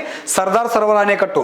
ಹಾಗಾದ್ರೆ ಈ ಸರ್ದಾರ್ ಸರೋವರ ಅಣೆಕಟ್ಟು ಎಲ್ಲಿತ್ತು ಅಂದ್ರೆ ಗುಜರಾತ್ ರಾಜ್ಯದ ಕೇವಾಡಿ ಅಂತಕ್ಕಂಥ ಒಂದು ಪ್ರದೇಶ ಐತಿ. ಆ ಗುಜರಾತ್ ರಾಜ್ಯದ ಕೇವಾಡಿ ಅಂತಕ್ಕಂಥ ಪ್ರದೇಶದಲ್ಲಿ ಏನು ಮಾಡಿರ್ತಾರೆ ಅಂದ್ರೆ ಈ ನರ್ಮದಾ ನದಿಗೆ ಅಡ್ಡಲಾಗಿ ಸರ್ದಾರ್ ಸರೋವರ ಅಣೆಕಟ್ಟನ್ನು ನಿರ್ಮಾಣ ಮಾಡಿರ್ತಾರೆ. ಸರ್ದಾರ್ ಸರೋವರ ನಿರ್ಮಾಣ ಮಾಡಿರೋದ್ರಿಂದ ಏನಾಗಿರ್ತದೆ ಅಂದ್ರೆ ಈ ಗುಜರಾತ್ ಆಮೇಲೆ ಏನಪ್ಪ ಅಂದ್ರೆ ಮಧ್ಯಪ್ರದೇಶ ಮತ್ತು ರಾಜಸ್ಥಾನ ಭಾಗಗಳಲ್ಲಿ ಸಾವಿರಾರು ಜನರ ಆಸ್ತಿ ಪಾಸ್ತಿಗಳಿಗೆ ಏನಪ್ಪ ಅಂದ್ರೆ ಹಾನಿ ಉಂಟಾಗಿರ್ತದ. ಆ ಹಾನಿ ಉಂಟಾಗಿರೋ ಒಂದು ಪರಿಣಾಮದಿಂದಾಗಿ ಏನಪ್ಪ ಅಂದ್ರೆ ಅಲ್ಲಿಯ ಸರ್ಕಾರ ಏನು ಮಾಡಿರೋದಿಲ್ಲಪ್ಪ ಅಂದ್ರೆ ಜನರಿಗೆ ಪುನರ್ವಸತಿಯನ್ನು ಕಲ್ಪಿಸಿರೋದಿಲ್ಲ. ಆ ಪುನರ್ವಸತಿಯನ್ನು ಕಲ್ಪಿಸದೇ ಇರುವುದರಿಂದಾಗಿ ಏನಾಗಿರ್ತದಪ್ಪ ಅಂತಂದ್ರೆ ನರ್ಮದಾ ಬಚಾವೋ ಆಂದೋಲನ ಮೇಧಾ ಪಾಟ್ಕರ್ ಮತ್ತು ಬಾಬಾ ಆಮ್ಟೆ, ಯಾರೀ ಮೇಧಾ ಪಾಟ್ಕರ್ ಮತ್ತು ಬಾಬಾ ಆಮ್ಟೆ ಅವರ ನೇತೃತ್ವದೊಳಗೆ ಏನು ಮಾಡ್ತಾರಪ್ಪ ಅಂತಂದ್ರೆ ನರ್ಮದಾ ಬಚಾವೋ ಆಂದೋಲನ ಏನು ಮಾಡ್ತಾರೆ ಅಂದ್ರೆ ಕೈಗೊಳ್ತಾರ. ಈ ನರ್ಮದಾ ಬಚಾವೋ ಆಂದೋಲನ ಕೈಗೊಳ್ಳೋದ್ರ ಜೊತೆಗೆ ಏನು ಮಾಡ್ತಾರಪ್ಪ ಅಂದ್ರೆ ಸರ್ದಾರ್ ಸರೋವರ ಅಣೆಕಟ್ಟನ್ನು ಸುಮಾರು 130 ಮೀಟರ್ ಏನಪ್ಪ ಅಂದ್ರೆ ಎತ್ತರಕ್ಕೆ ಏನಪ್ಪ ಅಂದ್ರೆ ನಿರ್ಮಾಣ ಮಾಡ್ಬೇಕಂತ ಇರ್ತದ. ಆ ಜನರ ಒತ್ತಾಯ ಏನಿರ್ತದಪ್ಪ ಅಂದ್ರೆ ಅದನ್ನು 130 ಮೀಟರ್ದಿಂದ 90 ಮೀಟರ್ಗೆ ಏನಪ್ಪ ಅಂದ್ರೆ ಅದರ ಹೈಟನ್ನು ಅಥವಾ ಅದರ ಎತ್ತರವನ್ನು ಏನಪ್ಪ ಅಂದ್ರೆ ಕಡಿಮೆ ಮಾಡಿರಿ ಅಂತೇಳಿ ಅಂತಂದ್ರೆ ನರ್ಮದಾ ಬಚಾವೋ ಆಂದೋಲನವನ್ನು ಮೇಧಾ ಪಾಟ್ಕರ್ ಮತ್ತು ಬಾಬಾ ಆಮ್ಟೆ ಅವರ ನೇತೃತ್ವದೊಳಗೆ 1985ರಲ್ಲಿ ಏನಪ್ಪ ಅಂದ್ರೆ ಈ ಒಂದು ಚಳವಳಿಯನ್ನು ಕೈಗೊಂಡಿರ್ತಕ್ಕಂಥದ್ದು ನಾವಿಲ್ಲಿ ನೋಡ್ತೀವಿ. ಅಷ್ಟೇ ಅಲ್ಲದೆ ಏನಪ್ಪ ಅಂದ್ರೆ ಪಶ್ಚಿಮ ಘಟ್ಟಗಳು ಪಶ್ಚಿಮ ಘಟ್ಟಗಳು ಉಳಿಸಿ ಚಳವಳಿ ಅಂತೇಳಿ ಮತ್ತೊಂದು ಪರಿಸರಾತ್ಮಕ ಚಳವಳಿ ಕಂಡು ಬರ್ತದೆ 1988ರಲ್ಲಿ. ಒಂದು ಕಾಮೆಂಟ್ ಸೆಕ್ಷನ್ ಒಳಗೆ ಕಾಮೆಂಟ್ ಮಾಡ್ಬೇಕ್ರಿ. ಪಶ್ಚಿಮ ಘಟ್ಟಗಳು ಉಳಿವಿಗಾಗಿ ನಡೆದಿರ್ತಕ್ಕಂಥ ಚಳವಳಿಯ ಅದರ ಮುಂದಾಳತ್ವ ಅಥವಾ ಅದರ ನೇತೃತ್ವ ವಹಿಸಿದವರು ಯಾರು ಅಂತೇಳಿ ನೀವು ಕಮೆಂಟ್ ಸೆಕ್ಷನ್ ಒಳಗೆ ಕಮೆಂಟ್ ಹಾಕ್ಬೇಕ್ರಿ. ಓಕೆ, ಇದ್ರ ಬಗ್ಗೆ ಏನಪ್ಪ ಅಂದ್ರೆ ಸಂಕ್ಷಿಪ್ತವಾಗಿ ನಿಮ್ಗೆ ಇಷ್ಟು ಗೊತ್ತಿರಲಿ. ನೆಕ್ಸ್ಟ್ ಆ ಪರಿಸರಕ್ಕೆ ಸಂಬಂಧಪಟ್ಟಿರ್ತಕ್ಕಂಥ ಡೀಟೇಲ್ ಆಗಿರ್ತಕ್ಕಂಥದ್ದನ್ನು ನಾವು ನಂತರದ ತರಗತಿ ಒಳಗೆ ಏನಪ್ಪ ಅಂದ್ರೆ ಚರ್ಚೆ ಮಾಡ್ಕೊಂತ ಹೋಗೋಣ. ಕರ್ನಾಟಕದಲ್ಲಿ ಅತ್ಯಂತ ದೊಡ್ಡದಾದ ನದಿ ವ್ಯವಸ್ಥೆ ಯಾವುದಂತ ಕೇಳಿದಾನ. ನೋಡ್ರಿ ಇಲ್ಲಿ ಕರ್ನಾಟಕದಲ್ಲಿ ಒಟ್ಟು ಕರ್ನಾಟಕ ಅಂತ ನೋಡ್ತೀವಿ. ಕರ್ನಾಟಕದಲ್ಲಿ ಒಟ್ಟು ಎಷ್ಟು ನದಿ ವ್ಯವಸ್ಥೆಗಳಿದಾವಪ್ಪ ಅಂದ್ರೆ ನಾವು ಕರ್ನಾಟಕದಲ್ಲಿ ಇರ್ತಕ್ಕಂಥ ನದಿ ವ್ಯವಸ್ಥೆಗಳು ಸುಮಾರು ಒಟ್ಟು 5 ನದಿ ವ್ಯವಸ್ಥೆಗಳು. ಕರ್ನಾಟಕದಲ್ಲಿ ಒಟ್ಟು ಇರ್ತಕ್ಕಂಥ ನದಿ ವ್ಯವಸ್ಥೆಗಳು ಎಷ್ಟಿದಾವಪ್ಪ ಅಂದ್ರೆ 5 ನದಿ ವ್ಯವಸ್ಥೆಗಳಿದಾವ. ಆ 5 ನದಿ ವ್ಯವಸ್ಥೆಗಳು ಯಾವಪ್ಪ ಅಂತಂದ್ರೆ ಒಂದು ಏನಪ್ಪ ಅಂದ್ರೆ ಗೋದಾವರಿ ನದಿ ವ್ಯವಸ್ಥೆ ಅಂತ ನೋಡ್ತೀವಿ. ನೆಕ್ಸ್ಟ್ ಇನ್ನೊಂದು ಯಾವಪ್ಪ ಅಂದ್ರೆ ಕೃಷ್ಣಾ ನದಿ ವ್ಯವಸ್ಥೆ ಅಂತೇಳಿ, ನೆಕ್ಸ್ಟ್ ಕಾವೇರಿ ನದಿ ವ್ಯವಸ್ಥೆ ಅಂತೇಳಿ, ಯಾವ್ದ್ರಿ ಕಾವೇರಿ ನದಿ ವ್ಯವಸ್ಥೆ, ಇನ್ನೊಂದು ನಂದಿದುರ್ಗ ನದಿ ವ್ಯವಸ್ಥೆ ಅಂತೇಳಿ, ನೆಕ್ಸ್ಟ್ ಪಶ್ಚಿಮ ಘಟ್ಟಗಳಲ್ಲಿ ಹರಿಯುವ ನದಿ ವ್ಯವಸ್ಥೆ ಅಂತೇಳಿ ಟೋಟಲ್ ಆಗಿ ಏನಪ್ಪ ಅಂದ್ರೆ ನಮ್ಮ ಕರ್ನಾಟಕದಲ್ಲಿ ಇರ್ತಕ್ಕಂಥ ಒಟ್ಟು ನದಿ ವ್ಯವಸ್ಥೆಗಳಪ್ಪ ಅಂದ್ರೆ ಕರ್ನಾಟಕದಲ್ಲಿ ಟೋಟಲ್ ಆಗಿ 5 ನದಿ ವ್ಯವಸ್ಥೆಗಳದಾವ್ರು. ಸ್ವಲ್ಪ ಕರೆಕ್ಟಾಗಿ ಅಬ್ಸರ್ವೇಷನ್ ಮಾಡಿರಿ. ಕೃಷ್ಣಾ ನದಿ ವ್ಯವಸ್ಥೆ, ಆಮೇಲೆ ಗೋದಾವರಿ ನದಿ ವ್ಯವಸ್ಥೆ, ಕೃಷ್ಣಾ ನದಿ ವ್ಯವಸ್ಥೆ, ಕಾವೇರಿ ನದಿ ವ್ಯವಸ್ಥೆ, ನಂದಿದುರ್ಗ ನದಿ ವ್ಯವಸ್ಥೆ, ನೆಕ್ಸ್ಟ್ ಇನ್ನೊಂದು ಯಾವ್ದಪ್ಪ ಅಂತಂದ್ರೆ ಪಶ್ಚಿಮ ಘಟ್ಟಗಳಲ್ಲಿ ಹರಿಯುವ ನದಿ ವ್ಯವಸ್ಥೆ ಅಂತೇಳಿ ಟೋಟಲ್ ಆಗಿ 5 ನದಿ ವ್ಯವಸ್ಥೆಗಳು ಇರುವುದನ್ನು ನಮ್ಮ ಕರ್ನಾಟಕದಲ್ಲಿ ಏನಪ್ಪ ಅಂದ್ರೆ ನಾವಿಲ್ಲಿ ನೋಡ್ತೀವಿ. ಸಿಂಪಲ್ ಆಗಿರ್ತಕ್ಕಂಥ ಕ್ವಶನ್ಸ್ ಕೇಳ್ತಾನೆ ರೀ. ಕರ್ನಾಟಕದಲ್ಲಿ ಇರ್ತಕ್ಕಂಥ ಒಟ್ಟು ನದಿ ವ್ಯವಸ್ಥೆಗಳು ಎಷ್ಟು ಅಂತ ಕೇಳಿದಂದ್ರೆ 5 ನದಿ ವ್ಯವಸ್ಥೆಗಳು ಅಂತ ಹೇಳ್ಬೇಕ್ರಿ. ಅದರೊಳಗೆ ಅತ್ಯಂತ ದೊಡ್ಡದಾಗಿರ್ತಕ್ಕಂಥ ಒಂದು ನದಿ ವ್ಯವಸ್ಥೆ ಯಾವಪ್ಪ ಅಂದ್ರೆ ನಮ್ಮ ಕರ್ನಾಟಕದಲ್ಲಿ ಕೃಷ್ಣಾ ನದಿ ವ್ಯವಸ್ಥೆ. ಯಾವ್ದ್ರಿ? ಕೃಷ್ಣಾ ನದಿ ವ್ಯವಸ್ಥೆ ಅಂತಕ್ಕಂಥದ್ದು ನಮ್ಮ ಕರ್ನಾಟಕದಲ್ಲಿ ಅತ್ಯಂತ ದೊಡ್ಡದಾಗಿರ್ತಕ್ಕಂಥ ನದಿ ವ್ಯವಸ್ಥೆ ಅಂತ ಮಾಡ್ತೀವಿ ಅಂದ್ರೆ ನಾವಿಲ್ಲಿ ನೋಡ್ತೀವಿ. ನೋಡ್ರಿ ಈ ಗೋದಾವರಿ ನದಿ ವ್ಯವಸ್ಥೆ ಅಂತ ಕಂಡು ಬರ್ತದೆ. ನಮ್ಮ ಕರ್ನಾಟಕದಲ್ಲಿ ಗೋದಾವರಿ ನದಿ ಹರಿಯಂಗಿಲ್ಲ, ಬಟ್ ಗೋದಾವರಿ ನದಿಯ ಉಪನದಿ ಇರ್ತಕ್ಕಂಥ ಮಾಂಜ್ರಾ ಅಂತ ಕಂಡು ಬರ್ತದೆ. ಯಾವ್ದ್ರಿ? ಮಾಂಜ್ರಾ. ಆ ಮಾಂಜ್ರಾ ನದಿ ಮಾತ್ರ ಏನಪ್ಪ ಅಂದ್ರೆ ಕರ್ನಾಟಕದ ಬೀದರ್ ಜಿಲ್ಲೆಯ ಮೂಲಕ ಹರಿದು ತೆಲಂಗಾಣದೊಳಗೆ ಏನು ಹೋಗಿ ಏನಾಗ್ತದೆ ಅಂದ್ರೆ ಗೋದಾವರಿ ನದಿಯನ್ನು ಏನು ಮಾಡ್ತದೆ ಅಂದ್ರೆ ಸೇರ್ತದೆ. ಬಟ್ ನಮ್ಮ ಕರ್ನಾಟಕದಲ್ಲಿ ಗೋದಾವರಿ ನದಿ ಅಂತಂದ್ರೆ ಹರಿಯುವುದಿಲ್ಲ. ಬಟ್ ಕೃಷ್ಣಾ ನದಿ ಏನಪ್ಪ ಅಂದ್ರೆ ನಮ್ಮಲ್ಲಿ ಹರಿತದ. ಕೃಷ್ಣಾ ನದಿ ಏನಪ್ಪ ಅಂದ್ರೆ ಕರ್ನಾಟಕದ ಅತ್ಯಂತ ದೊಡ್ಡದಾದ ನದಿ ವ್ಯವಸ್ಥೆ ಅಂತೇಳಿ ನಾವಿಲ್ಲಿ ನೋಡ್ತೀವಿ. ನೆಕ್ಸ್ಟ್ ನಂದಿದುರ್ಗ ನದಿ ವ್ಯವಸ್ಥೆ, ಕಾವೇರಿ ನದಿ ವ್ಯವಸ್ಥೆ, ಪಶ್ಚಿಮ ಘಟ್ಟಗಳಲ್ಲಿ ಹರಿಯುವ ನದಿ ವ್ಯವಸ್ಥೆ ಅಂತೇಳಿ ಈ ರೀತಿಯಾಗಿ ಏನಪ್ಪ ಅಂದ್ರೆ ನಮ್ಮ ಕರ್ನಾಟಕದಲ್ಲಿ ಕಂಡು ಬರ್ತಕ್ಕಂಥ ನದಿ ವ್ಯವಸ್ಥೆಯನ್ನು 5 ಪ್ರಕಾರದ ನದಿ ವ್ಯವಸ್ಥೆಗಳು ಇರುವುದನ್ನು ನಾವಿಲ್ಲಿ ನೋಡ್ತೀವಿ ರೀ. ಓಕೆ, ಇದಕ್ಕೆ ನೋಡ್ರಿ ಇಲ್ಲಿ. ಹಾಗಾದ್ರೆ ಇದಕ್ಕೆ ಸರಿಯಾದ ಆನ್ಸರ್ ಯಾವ್ದಪ್ಪ ಅಂದ್ರೆ ಆಪ್ಷನ್ ಎ ಕೃಷ್ಣಾ ನದಿ ವ್ಯವಸ್ಥೆ ಕರ್ನಾಟಕದ ಅತ್ಯಂತ ದೊಡ್ಡದಾದ ನದಿ ವ್ಯವಸ್ಥೆ. ನೆಕ್ಸ್ಟ್ ನೋಡ್ರಿ, ನೆಕ್ಸ್ಟ್ ಕರ್ನಾಟಕದಲ್ಲಿ 2022ರಲ್ಲಿ ಹುಲಿ ಗಣತಿಯಂತೆ ಹುಲಿಗಳ ಸಂಖ್ಯೆ ಎಷ್ಟು ಅಂತ ಕೇಳಿದಾನ. ನೋಡ್ರಿ ಇಲ್ಲಿ ಕರ್ನಾಟಕದಲ್ಲಿ ಏನಪ್ಪ ಅಂದ್ರೆ 2022 ಏನು ಪ್ರತಿ ವರ್ಷ ಏನು ಮಾಡ್ತಾರಪ್ಪ ಅಂದ್ರೆ 4 ವರ್ಷಗಳಿಗೊಮ್ಮೆ ಪ್ರತಿ ಎಷ್ಟು ವರ್ಷಗಳಿಗೊಮ್ಮೆ ಪ್ರತಿ 4 ವರ್ಷಗಳಿಗೊಮ್ಮೆ ಏನಪ್ಪ ಅಂದ್ರೆ ಹುಲಿಗಣತಿಯನ್ನು ಮಾಡಲಾಗ್ತದ. ಪ್ರತಿ ಎಷ್ಟು ವರ್ಷಗೊಮ್ಮೆ ಹುಲಿಗಣತಿ ಮಾಡ್ತಾರೆ? 4 ವರ್ಷಗಳಿಗೊಮ್ಮೆ ಏನಪ್ಪ ಅಂದ್ರೆ ಹುಲಿಗಣತಿ ಮಾಡ್ತಾರ. ಈಗ ಇತ್ತೀಚೆಗೆ ನಡೆದಿರತಕ್ಕಂಥ ಹುಲಿಗಣತಿ ಯಾವತ್ತಪ್ಪ ಅಂದ್ರೆ 2022 ಹುಲಿಗಣತಿ ಅಂತ ನೋಡ್ತೀವಿ. 2022 ಹುಲಿಗಣತಿ ಪ್ರಕಾರ ಸುಮಾರು ನಮ್ಮ ಭಾರತದಲ್ಲಿ 3682 ಹುಲಿಗಳದಾವು. ಎಷ್ಟದವ್ರಿ? 3282 ಹುಲಿಗಳು ಇರುವುದನ್ನು ನೋಡ್ತೀವಿ. ಹಾಗಾದ್ರೆ ಭಾರತದಲ್ಲಿ ಅತಿ ಹೆಚ್ಚು ಹುಲಿಗಳನ್ನು ಹೊಂದಿರತಕ್ಕಂಥ ರಾಜ್ಯ ಯಾವತ್ತಪ್ಪ ಅಂದ್ರೆ ಮಧ್ಯಪ್ರದೇಶ. ಮಧ್ಯಪ್ರದೇಶದಲ್ಲಿ ಏನಪ್ಪ ಅಂದ್ರೆ ಸುಮಾರು ಎಷ್ಟು ಅಂತಂದ್ರೆ 785 ಹುಲಿಗಳದಾವ್ರಿ. ಮಧ್ಯಪ್ರದೇಶದಲ್ಲಿ ಇರ್ತಕ್ಕಂಥ ಹುಲಿಗಳ ಸಂಖ್ಯೆ ಎಷ್ಟಪ್ಪ ಅಂತಂದ್ರೆ 785 ಹುಲಿಗಳದಾವ. ನೆಕ್ಸ್ಟ್ ಸೆಕೆಂಡನೇ ಯಾವುದೈತಪ್ಪ ಅಂದ್ರೆ ನಮ್ಮ ಕರ್ನಾಟಕ ಐತಿ. ನಮ್ಮ ಕರ್ನಾಟಕದಲ್ಲಿ ಇರ್ತಕ್ಕಂಥ ಹುಲಿಗಳ ಸಂಖ್ಯೆ ಎಷ್ಟಪ್ಪ ಅಂದ್ರೆ 563 ಹುಲಿಗಳದಾವ ಪ್ರಸ್ತುತ. ನೋಡ್ರಿ ಪ್ರಸ್ತುತ ಜನಗಣತಿ ಪ್ರಕಾರ ಅಂದ್ರೆ 2022 ಜನಗಣತಿ ಪ್ರಕಾರ ಭಾರತದಲ್ಲಿ ಇರ್ತಕ್ಕಂಥ ಒಟ್ಟು ಹುಲಿಗಳ ಸಂಖ್ಯೆ 3642. ಆದ್ರೆ ಅತಿ ಹೈಯೆಸ್ಟ್ ನಮ್ಮ ಭಾರತದಲ್ಲಿ ಅತಿ ಹೆಚ್ಚು ಹುಲಿಗಳನ್ನು ಹೊಂದಿರತಕ್ಕಂಥ ಒಂದು ರಾಜ್ಯ ಯಾವುದಪ್ಪ ಅಂದ್ರೆ ಮಧ್ಯಪ್ರದೇಶ. ಮಧ್ಯಪ್ರದೇಶದಲ್ಲಿ ಎಷ್ಟು ಹುಲಿಗಳದಾವಪ್ಪ ಅಂದ್ರೆ 785 ಹುಲಿಗಳು ಪ್ರಸ್ತುತ ಇರುವುದನ್ನು ನೋಡ್ತೀವಿ. ಅಂದ್ರೆ ನಮ್ಮ ಕರ್ನಾಟಕದಲ್ಲಿ ಎಷ್ಟು ಹುಲಿಗಳದಾವಪ್ಪ ಅಂದ್ರೆ 563 ಹುಲಿಗಳಿದ್ರೆ ಇನ್ನ 3ನೇ ಸ್ಥಾನದಲ್ಲಿ ಯಾವುದೈತಪ್ಪ ಅಂದ್ರೆ ಉತ್ತರಾಖಂಡ್ ಅಂತ ನೋಡ್ತೀವಿ. ಯಾವ್ದ್ರಿ? ಉತ್ತರಾಖಂಡ್ ಅಂತ ನೋಡ್ತೀವಿ. ಉತ್ತರಾಖಂಡದಲ್ಲಿ ಏನಪ್ಪ ಅಂದ್ರೆ ಎಷ್ಟು ಹುಲಿಗಳದಾವಪ್ಪ ಅಂತಂದ್ರೆ ಸುಮಾರು 560 ಹುಲಿಗಳದಾವ. ಉತ್ತರಾಖಂಡದಲ್ಲಿ ಎಷ್ಟು ಅದಾವ್ರಿ? 560 ಹುಲಿಗಳು ಇರುವುದರಿಂದ ಮುಖಾಂತರ 3ನೇ ಸ್ಥಾನದೊಳಗೆ ಏನಪ್ಪ ಅಂದ್ರೆ ಉತ್ತರಾಖಂಡ ಐತಿ. ಇಲ್ಲಿ ನೋಡ್ರಿ ಆಪ್ಷನ್ಸ್ ಡಿ 524 ಅಂತ ಐತಿ. 524 ಅಂತಕ್ಕಂಥದ್ದು 2018ನೇ ವರ್ಷದ ಪ್ರಕಾರ ಏನಪ್ಪ ಅಂದ್ರೆ ಭಾರತದಲ್ಲಿದ್ದ ಹುಲಿಗಳ ಸಂಖ್ಯೆ ನಮ್ಮ ಕರ್ನಾಟಕದಲ್ಲಿದ್ದಿರ್ತಕ್ಕಂಥ ಹುಲಿಗಳ ಸಂಖ್ಯೆ ಅಂತ ನೋಡ್ತೀವಿ. ಬಟ್ 2022 ಜನಗಣತಿ ಪ್ರಕಾರ ನಮ್ಮ ಕರ್ನಾಟಕದಲ್ಲಿ ಏನಪ್ಪ ಅಂದ್ರೆ ಎಷ್ಟು ಹುಲಿಗಳದಾವಪ್ಪ ಅಂದ್ರೆ 563 ಹುಲಿಗಳು ಇರುವುದನ್ನು ಏನು ಮಾಡ್ತೀವಿ ನಾವಿಲ್ಲಿ ನೋಡ್ತೀವಿ. ಕ್ಲಿಯರ್ ಆಗಿರ್ತಕ್ಕಂಥ ಈ ಡಾಟಾ ಗೊತ್ತಿರ್ಬೇಕ್ರಿ. ಇಲ್ಲಿ ಏನು ಬರ್ದಲ್ಲ ಬೋರ್ಡ್ ಮ್ಯಾಗ ರೀ ಭಾಳ ಎಲ್ಲ ಇಂಪಾರ್ಟೆಂಟ್ ರೀ. ಭಾರತದಲ್ಲಿ ಇರುವುದು, ಆಮ್ಯಾಗ ಏನಪ್ಪ ಮಧ್ಯಪ್ರದೇಶದಲ್ಲಿ ಇರ್ತಕ್ಕಂಥದ್ದು, ಕರ್ನಾಟಕದಲ್ಲಿ ಇರ್ತಕ್ಕಂಥದ್ದು, ಉತ್ತರಾಖಂಡದಲ್ಲಿ ಇರ್ತಕ್ಕಂಥ ಇಷ್ಟು ಇವೇನು ಡಾಟಾ ಅದಾವಲ್ರಿ ಇಷ್ಟು ಗೊತ್ತಿರ್ಬೇಕ್ರಿ. ಇನ್ನು ಈ 4 ವರ್ಷಕ್ಕೊಮ್ಮೆ ಏನು ಮಾಡ್ತಾರಪ್ಪ ಅಂದ್ರೆ ಹುಲಿ ಗಣತಿಯನ್ನು ಮಾಡ್ತಾರ. ಹುಲಿ ಗಣತಿ ಮಾಡ್ತಾರ. ಹಾಗಾದ್ರೆ ಹಿಂಗೂ ಕೇಳ್ತಾನೆ ಕ್ವಶನ್ಸ್ ರೀ. ಹುಲಿ ಯೋಜನೆ ಜಾರಿಗೆ ಬಂದಿದ್ದು ಯಾವಾಗ? ಹುಲಿ ಯೋಜನೆ ಅಂತ ನೋಡ್ತೀವಿ. ಹುಲಿ ಯೋಜನೆ ಇರ್ಬೋದು, ಆಮ್ಯಾಗ ಸಿಂಹ ಯೋಜನೆ ಇರ್ಬೋದು. ಕೆಲವೊಂದಷ್ಟು ಯೋಜನೆ ಹುಲಿ ಯೋಜನೆ ಐತಿ, ಸಿಂಹ ಯೋಜನೆ ಐತಿ, ಗೇಂಡಾಮೃಗ ಯೋಜನೆ ಐತಿ, ಪಾಂಡ ಯೋಜನೆ ಐತಿ, ಕೆಂಪು ಪಾಂಡ ಯೋಜನೆ, ಆಮ್ಯಾಗ ಮೊಸಳೆ ಯೋಜನೆ ಅಂತ ನೋಡ್ತೀವಿ, ಆನೆ ಯೋಜನೆ ಅಂತ ನೋಡ್ತೀವಿ. ಹೌದ್ರಿ. ಆಮ್ಯಾಗ ರಣಹದ್ದು ಯೋಜನೆ ಅಂತ ನೋಡ್ತೀವಿ. ಕೆಲವೊಂದಷ್ಟು ಯೋಜನೆಗಳದಾವ. ಸರಿಯಾಗಿ ಅವ್ನು ಕರೆಕ್ಟಾಗಿ ಅವನ್ನ ಕರೆಕ್ಟಾಗಿ ನೋಡ್ಕೊಡ್ರಿ ಇಲ್ಲಿ. ಹಾಗಾದ್ರೆ ಹುಲಿ ಯೋಜನೆ ಆರಂಭ ಮಾಡಿದ್ದು ಯಾವಪ್ಪ ಅಂದ್ರೆ 1973ರಲ್ಲಿ. ಹುಲಿ ಯೋಜನೆ 1973 ಏಪ್ರಿಲ್ ಯಾವಾಗ್ರಿ? ಏಪ್ರಿಲ್ 1 ರೀ 1973 ಏಪ್ರಿಲ್ 1ಕ್ಕೆ ಏನು ಮಾಡ್ತಾರಪ್ಪ ಅಂದ್ರೆ ಹುಲಿ ಯೋಜನೆ. ಅಂದ್ರೆ ಹುಲಿಗಳ ಸಂತತಿ ಏನಪ್ಪ ಅಂದ್ರೆ ಕಡಿಮೆ. ನೋಡ್ರಿ 19ನೇ ಶತಮಾನದೊಳಗೆ 19ನೇ ಶತಮಾನದೊಳಗೆ ಏನಪ್ಪ ಅಂದ್ರೆ ಸುಮಾರು ನಮ್ಮ ಭಾರತದಲ್ಲಿ ಸುಮಾರು ಏನಪ್ಪ ಅಂದ್ರೆ 40,000 ಹುಲಿಗಳು ಇದ್ವು ಅಂತ್ರಿ. 19ನೇ ಶತಮಾನದ ಒಂದು ಅವಧಿ ಒಳಗೆ 19ನೇ ಶತಮಾನದೊಳಗೆ ಅವಧಿ ಒಳಗೆ 40,000 ಹುಲಿಗಳು ಇದ್ವು ಅಂತ. ಪ್ರಸ್ತುತ ನೋಡ್ರಿ ಹುಲಿಗಳ ಸಂಖ್ಯೆ ಸಹಿತ ಬರೀ ಕೇವಲ 3682 ಅದಾವು. ಅದಕ್ಕೆ ಅಲ್ಲಿ ಹುಲಿಗಳ ಸಂಖ್ಯೆ ಗಣನೀಯವಾಗಿ ಕಡಿಮೆ ಆದುದರಿಂದ ಏನಪ್ಪ ಅಂದ್ರೆ 1973 ಏಪ್ರಿಲ್ 1ಕ್ಕೆ ಏನು ಮಾಡ್ತಾರಪ್ಪ ಅಂದ್ರೆ ಹುಲಿಗಳನ್ನು ಸಂರಕ್ಷಣೆ ಮಾಡಬೇಕು, ಹುಲಿಗಳ ಸಂತತಿನ ಏನಪ್ಪ ಅಂದ್ರೆ ಸಂರಕ್ಷಣೆ ಮಾಡಬೇಕು ಅನ್ನೋ ಉದ್ದೇಶ ಇಟ್ಕೊಂಡು ಏನು ಮಾಡ್ತಾರಪ್ಪ ಅಂದ್ರೆ 1973ರಲ್ಲಿ ಏಪ್ರಿಲ್ 1ರಂದು ಹುಲಿ ಯೋಜನೆ ಏನಂತಂದ್ರೆ ಜಾರಿಗೆ ತರ್ತಾರ. ಜಾರಿಗೆ ತಂದು ಪ್ರತಿ ವರ್ಷ 4 ವರ್ಷ ಅಂತಂದ್ರ ಹುಲಿ ಗಣತಿ ಮಾಡುವುದನ್ನ ಏನ್ ಮಾಡ್ತೀವಿ ಅಂದ್ರ ನಾವಿಲ್ಲಿ ನೋಡ್ತೀವ್ರಿ. ಹಾಗಾದ್ರ ಭಾರತದ ಹುಲಿಯ ಮಾನವ ಅಥವಾ ಹುಲಿ ಮನುಷ್ಯ ಅಂತ ಯಾರನ್ನ ಕರೀತಾರಪ್ಪ ಅಂದ್ರ ಕೈಲಾಸ್. ಯಾರ್ರಿ? ಕೈಲಾಸ್ ಸಂಕಾಲ್ ಅಂತ ಬರ್ತಾರೆ. ಕೈಲಾಸ ಸಂಕಾಲ್ ಅಂತ ನೋಡ್ರಿ. ಹುಲಿ ಯೋಜನೆ ಜಾರಿ ತಂದಾಗ ಅದರ ಕಾರ್ಯದರ್ಶಿಯಾಗಿ ಯಾರನ್ನ ನೇಮಕ ಮಾಡಿರ್ತಾರಪ್ಪ ಅಂತಂದ್ರ ಕೈಲಾಸ್ ಸಂಕಾಲ್ ಅವ್ರನ್ನ ಏನಪ್ಪ ಅಂದ್ರೆ ನೇಮಕ ಮಾಡಿರ್ತಾರ. ಸೊ ಆ ಕಾರಣದಿಂದಾಗಿ ಏನಪ್ಪ ಅಂದ್ರೆ ಭಾರತದ ಹುಲಿಯ ಮನುಷ್ಯ, ಟೈಗರ್ ಮ್ಯಾನ್ ಆಫ್ ಇಂಡಿಯಾ ಅಂತ ಯಾರನ್ನ ಕರೀತಾರಪ್ಪ ಅಂದ್ರೆ ಕೈಲಾಸ್ ಸಂಕಾಲ್ ಅವ್ರನ್ನ ಏನಪ್ಪ ಅಂದ್ರೆ ಟೈಗರ್ ಮ್ಯಾನ್ ಆಫ್ ಇಂಡಿಯಾ ಅಂತ ಏನಂತಂದ್ರೆ ಅವ್ರನ್ನ ಕರೆಯುವುದನ್ನು ಏನು ಮಾಡ್ತೀವಿ ಅಂದ್ರೆ ನಾವಿಲ್ಲಿ ನೋಡ್ತೀವಿ. ನಿಮ್ಗೆ ಸ್ವಲ್ಪ ಏನಪ್ಪ ಅಂದ್ರೆ ಇಷ್ಟು ಇದ್ರ ಬಗ್ಗೆ ಏನಪ್ಪ ಅಂದ್ರೆ ಡಾಟಾ ಏನಪ್ಪ ಅಂದ್ರೆ ಇಷ್ಟು ಕರೆಕ್ಟಾಗಿ ಏನಪ್ಪ ಅಂದ್ರೆ ಗೊತ್ತಿದ್ರೆ ಸಾಕು. ಬಟ್ ಇದೊಂದು ಗೊತ್ತಿರಲಿ ನಿಮಗೆ, ಕರ್ನಾಟಕದ ಭಾಳ ಇಂಪಾರ್ಟೆಂಟ್ ರೀ. ಕರ್ನಾಟಕದ ಎಕ್ಸಾಮ್ಸ್ ಒಳಗೆ ಏನಪ್ಪ ಅಂದ್ರೆ ಸ್ಟೇಟ್ ಎಕ್ಸಾಮ್ ಇದ್ದು ಅಂದ್ರೆ ಇದನ್ನು ಕೇಳ್ತಿರ್ತಾನೆ. ಏನಂದ್ರೆ ಕರ್ನಾಟಕದಲ್ಲಿ ಇರ್ತಕ್ಕಂಥ 2022 ಪ್ರಕಾರ ಕರ್ನಾಟಕದಲ್ಲಿರುವ ಹುಲಿಗಳ ಸಂಖ್ಯೆ ಎಷ್ಟು? 563 ಅಂತೇಳಿ ನಾವಿಲ್ಲಿ ನೋಡ್ತೀವಿ. ಇದಕ್ಕೆ ಸರಿಯಾದ ಆನ್ಸರ್ ಯಾವ್ದು ರೀ? Option C. ಆಪ್ಷನ್ಸ್ ಯಾವ್ದು ಕರೆಕ್ಟ್ ಇದ್ರೊಳಗೆ? ಆಪ್ಷನ್ಸ್ ಸಿ ಎಷ್ಟ್ರಿ? 563 ಹುಲಿಗಳು ನಮ್ಮ ಕರ್ನಾಟಕದಲ್ಲಿ ಇದಾವ. ನೆಕ್ಸ್ಟ್ ಕ್ವಶನ್ಸ್ ನೋಡ್ರಿ. ಕರ್ನಾಟಕದಲ್ಲಿ ವೃತ್ತಾಕಾರದ ನದಿ ವ್ಯವಸ್ಥೆ ಇರುವುದು ಅಂತ ಕೇಳಿದಾನೆ. ಇಲ್ಲಿ 4 ಆಪ್ಷನ್ಸ್ ಕೊಟ್ಟಾನ. ಕರ್ನಾಟಕದಲ್ಲಿ ಇರ್ತಕ್ಕಂಥ ವೃತ್ತಾಕಾರದ ನದಿ ವ್ಯವಸ್ಥೆ ಯಾವುದಂತ ಕೇಳಿದ ನೋಡ್ರಿ.